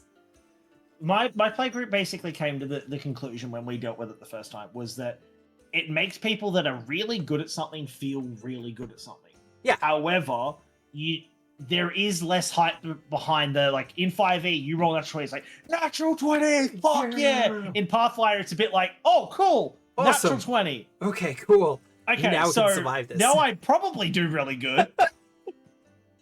And look, that's usually how it happens. Yeah. Yeah. But it's usually how it still happens. And just by virtue of adding 20 to the roll, you're usually going to succeed anyway. It's just for those big fights where you're going up like against the big dragon, you're soloing the dragon. It's like, well, I get the 20. It's not going to be a critical hit, but I'm still going to hit the fucker, and hopefully that gives me enough time to run the fuck away. Also, it does actually address one of the big issues in D&D that is a meme, which is the peasant army that can kill the Tarask. Yes. In Pathfinder, no, they can't. They cannot possibly succeed. Because the Tarask just has more AC than they can possibly hit. They can't even get a critical success. Because even on a 20, it's raising them from a critical failure to a failure. Yeah. Because they're not trained warriors. They shouldn't be fighting a borderline demigod. And that is part of the reason why they put it in there. Cloud Draxi again in my chat. 20 rarely doesn't crit, mostly on the third attack or when the wizard tries to bonk the level plus 3 boss. And yeah, that's the thing. Mass attack penalty. Yeah. Which was a whole nother, like you said, we're not going to get into it too much because it's... I like the system. It did feel very hefty. And that was even with a monk in my group that literally their whole thing is, they get agile and they can reduce it even further and all that kind of shit. It did... You never took the third attack. No. It just wasn't worth it. No. You could sneak out the second one. Our group fairly frequently went for the second attack, and I'd say they're probably 50-50 hit with it. And that makes about sense, yeah. But it was definitely like, I think Ish went for like a full attack 3 times. However, saying that, she did have one round where she crit, then hit. Yeah. Fighter. And that was a moment as a DM, I'm like, motherfucker, this thing was destined to die. I'm sorry, little NPC, you were not meant to survive this. Look, I had a first level party. I put them up against a ogre skeleton. So, pretty similar hit points to this guy. So he had, 50 hit points roughly. Gunslinger walked into the fight with his rifle, crit hit on the first shot, just wiped it. Just maxed out the damage, and it's like, well, that was decided for me. And that literally, as a DM, you're like, I'm proud of you guys, but also I fucking hate you, and now I'm gonna throw something bigger at you. Just something different. I've 100%. I don't do it anymore. I did in West Marches. I had literally a group, and I reckon their first out of the first maybe 5 attacks they threw that whole session, they crit like 3 times. Yeah. And they got, I would have been fine with, I was pissed. I would have been fine with it, but then they got cocky. And I was like, Nah. oh, okay. Fuck you and your crits. The bad thing is, the thing I threw against them to punish their cocky attitude, they still fucking crit. Yeah, no, that sounds about right. And all of a sudden, that session only lasted 3 hours, and oh no, I have to go, and I cried myself to sleep. Well, all that said, that's Agmar done. Yes. But I'm looking at the time and I'm being like, I don't think I have the time for another one. That's completely fair. I waffled a lot. No, it's fine. I enjoyed this immensely. I love, like, again, I love Pathfinder. I'd love to run more of it.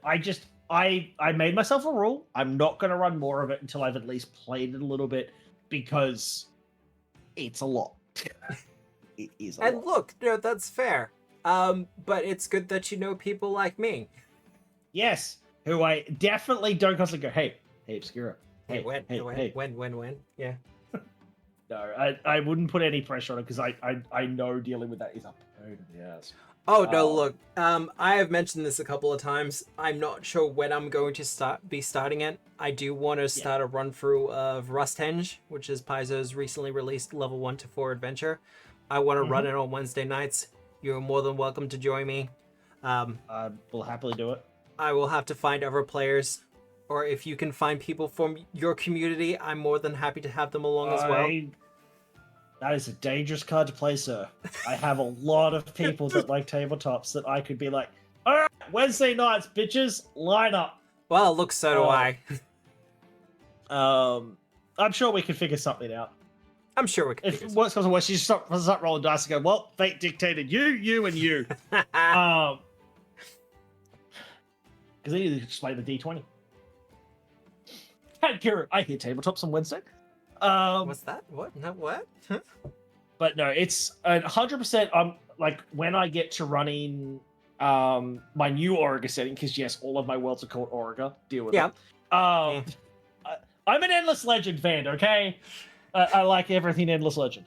But when I eventually get to running the one shots like I want to for 5e, and I have dabbled with the idea of possibly running some Pathfinder in that world, because of the modular nature that I'm trying to set up with Auriga. Yeah. Because I can just be like, on this other region, they do this. Yeah. No, yeah, that works. But when I run that, definitely you're like one of the top people on the list. And I'm going to be like, Obscura, guess what? Time to step into my fucking area of the world. I'm going to torment you with literal anxiety. Because you better believe we're using monsters from fucking Homebrew Havoc Night. Oh, look, I love it. Yeah. Throw me some homebrew monsters.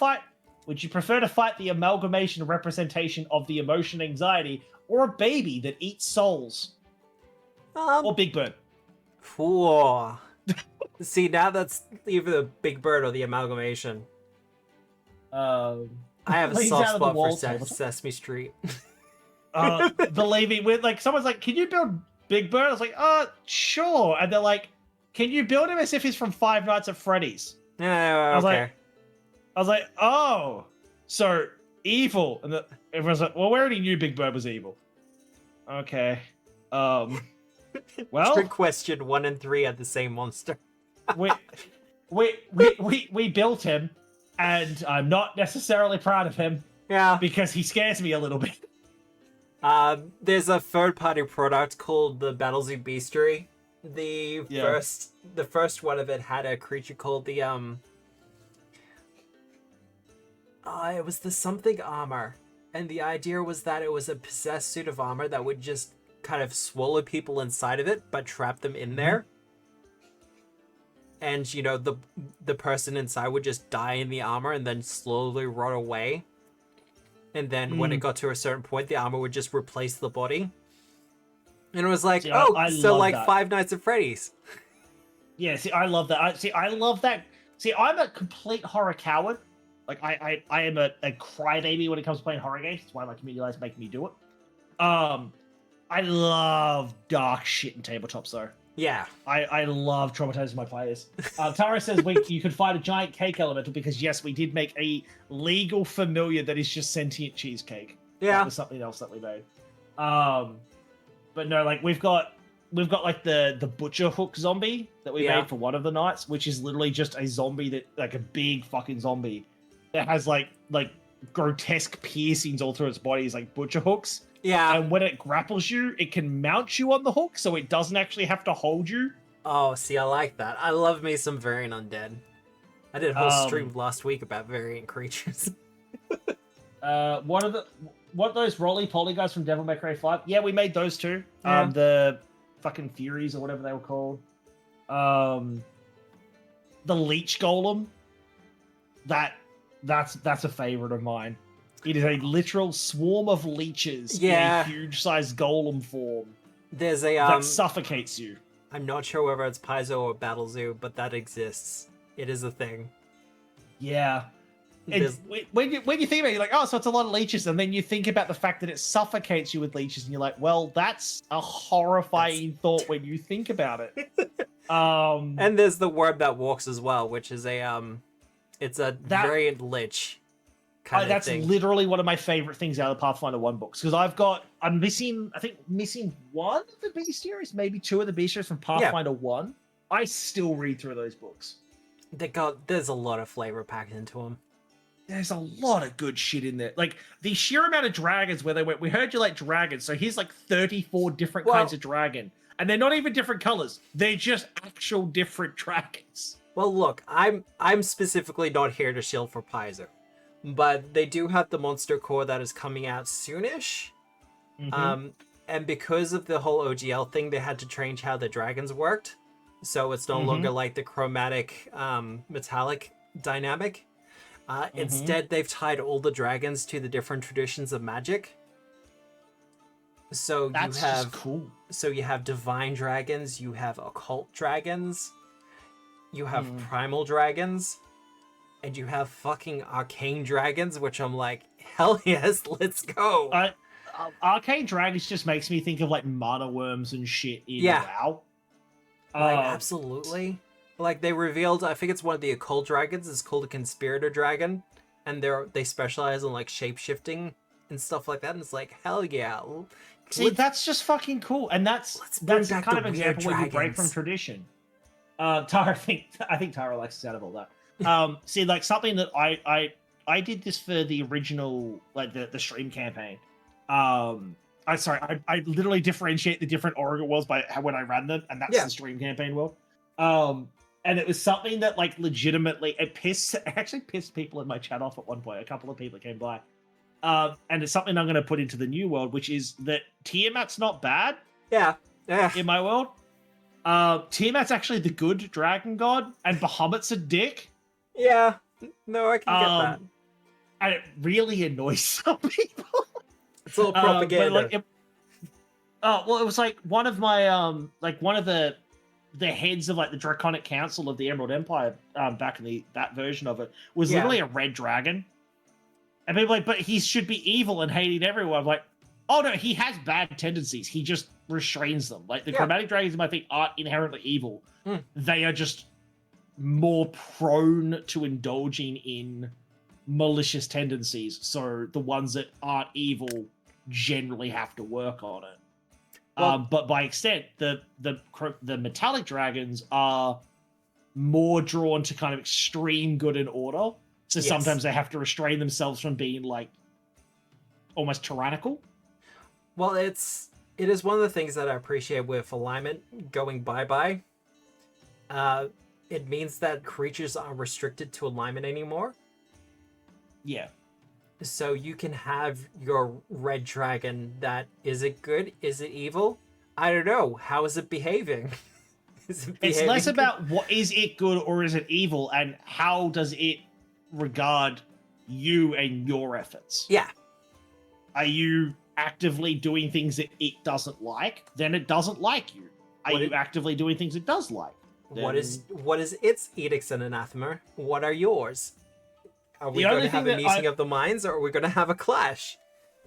The only thing that runs into is I am like, I'm old school. I do sometimes like to indulge in this is just the bad guy. Yeah. It's like hags, for instance. I have run good hags. Yeah. Very, very rarely. But I do 100% delve into the established hag lore of they are evil and they sow misery because that's just what they like to do. Well, I will say in Hoist the Colors, one of the plot lines that's going on at the moment is the Sunken Coven, which is run by hags, but it's an apocalypse cult run by hags. Fair enough. I can't go into too many details about it because I don't want to spoil that people. But yeah, they're evil, not because they are innately evil, but because they want to destroy the world. Yeah. It's like in my Kasari campaign, the Yanti are bad. Yeah. They are just always bad. And I've had people go, well, why? Like, I had because I wrote like a full player handout. It was like, okay, these are the 3 races. So Yanti are a banned race. You cannot be them. Yeah. Purely because by nature that literally every person in Kasar will try and kill you on sight. And you are drawn, like there was like a blood connection to like their evil gods. Like they're literally just bound to serve them. And see, there's things like that with setting, and you can swing that a little bit, but there's also the kind of things where it's like, well, no, most of them are just evil because that's just the empire they're in. Yeah. That's just the state of things. Well, I had like a warning. I was like, listen, I'm not going to stop people from playing Dragonborn, but like Dragonborn are really looked down upon in Kasari culture because of their history with dragons. They don't like dragons. So if you play one, they won't necessarily attack you on sight, but they're going to rip you off as a merchant. They're going to insult you. They're not going to be nice to you. And the Dragonborn that do make their way in this region generally pretend to be lizard folk. Because lizard folk don't undergo that prejudice because they were also a slave race. Because long story short, all the Kasari were enslaved by the Yanti. It's why they don't like the Yanti. Yeah. So they're just like, both we ways. don't like you because you oppressed us for several centuries. But yeah, that was something that I very much had to deal with, and it was something that you had to be really okay with your players. So I think that would be. It's nice to see that it gives players more option to be like you're not playing something inherently evil, but it does make it a little bit harder when you're trying to do a setting where it's like, well, no, this is literally an oppressive race. Yeah, this is the history of this region. Is these guys were dicks. Well, I'm looking at the time. I've got to get going. That's fair enough, dude. But I've enjoyed tonight immensely. It was a lot of fun. Thank you for helping me build Agmar. That's okay. I definitely it does feel a little bit like coming home, especially seeing Torag on my list. Yeah, I really do like the Pathfinder system. I think it's a big difference having someone that knows the system a lot better that can kind of walk me through it all. Take the time, all that other stuff. There's a big difference between sitting one-on-one with a GM and having the GM with a bunch of players and everyone not quite knowing what they're doing. Yeah, that was our problem, was the fact that we had people that very much tried to learn the system to help out, which I appreciate immensely, but it was 6 players and a DM that hadn't played the system trying to figure it all out. Which sucked. Yeah, it can be difficult. But anyway, I won't keep you. I'm going to go to my BRB screen and figure out what the I'm doing for the rest of the night. Yep. It's not Elden Ring. I'll probably fuck around in Shrouded or something. I don't know. Yeah, that's so good. But I'm going to throw up my B&B screen. Respectful Gaming, if you have any questions on this video, I appreciate Respectful. Thank you very much. Yeah, no, he absolutely is very well versed in Pathfinder 2. It's something that I definitely want to look into more. I'm getting a message from my chat. Thank you, Dwarf, for showing us Agmar and for walking through the character creation and just having general chats and things like that. Thanks for hanging out, and thanks so much for helping me out with it. And of course, like, I know that you know 5e, but if you ever wanted to, if people want to learn 5e more, I'm always happy to show people how to do 5e stuff. Yeah. I know it too much. I frequently break its rules, but I do know the rules. Well, all that said, look, we know who I'm raiding into. I'm probably going to raid into you. which sounds weird to say it out loud. I'm used to it. It's what I usually say to my friends. Like, are you going to keep streaming? Yep. Yeah, I'm throwing everyone at you. I'm gonna raid you. Yeah. So that's probably what we're gonna do. Otherwise, I'm probably gonna jump out of the voice chat, Dwarf. But yeah, no, it's been a pleasure. It was an absolute fucking raucous time. I appreciate it immensely. That's all good. Thank you very much. And you have a good night, dude. You too. See you later. Peace. Bye. Well, I had a fun night with Dwarf and going through character creation. I hope it was helpful for people who are watching as well, because you don't often get the whole situation where you get to look at the step-by-step process. I know there are people in my chat who are still kind of new and figuring it out. And look, I always feel like it's better to kind of do the character creation one-on-one. There's less stress, there's less panic, less all that other stuff. Otherwise, I am going to be taking off for the evening, because I promised some people I would be playing Warframe with them once I was done streaming. But we are going to raid into the Dwarf Downunder. He is on his be right back screen, but I don't think he'll be on there for long. So we're going to raid.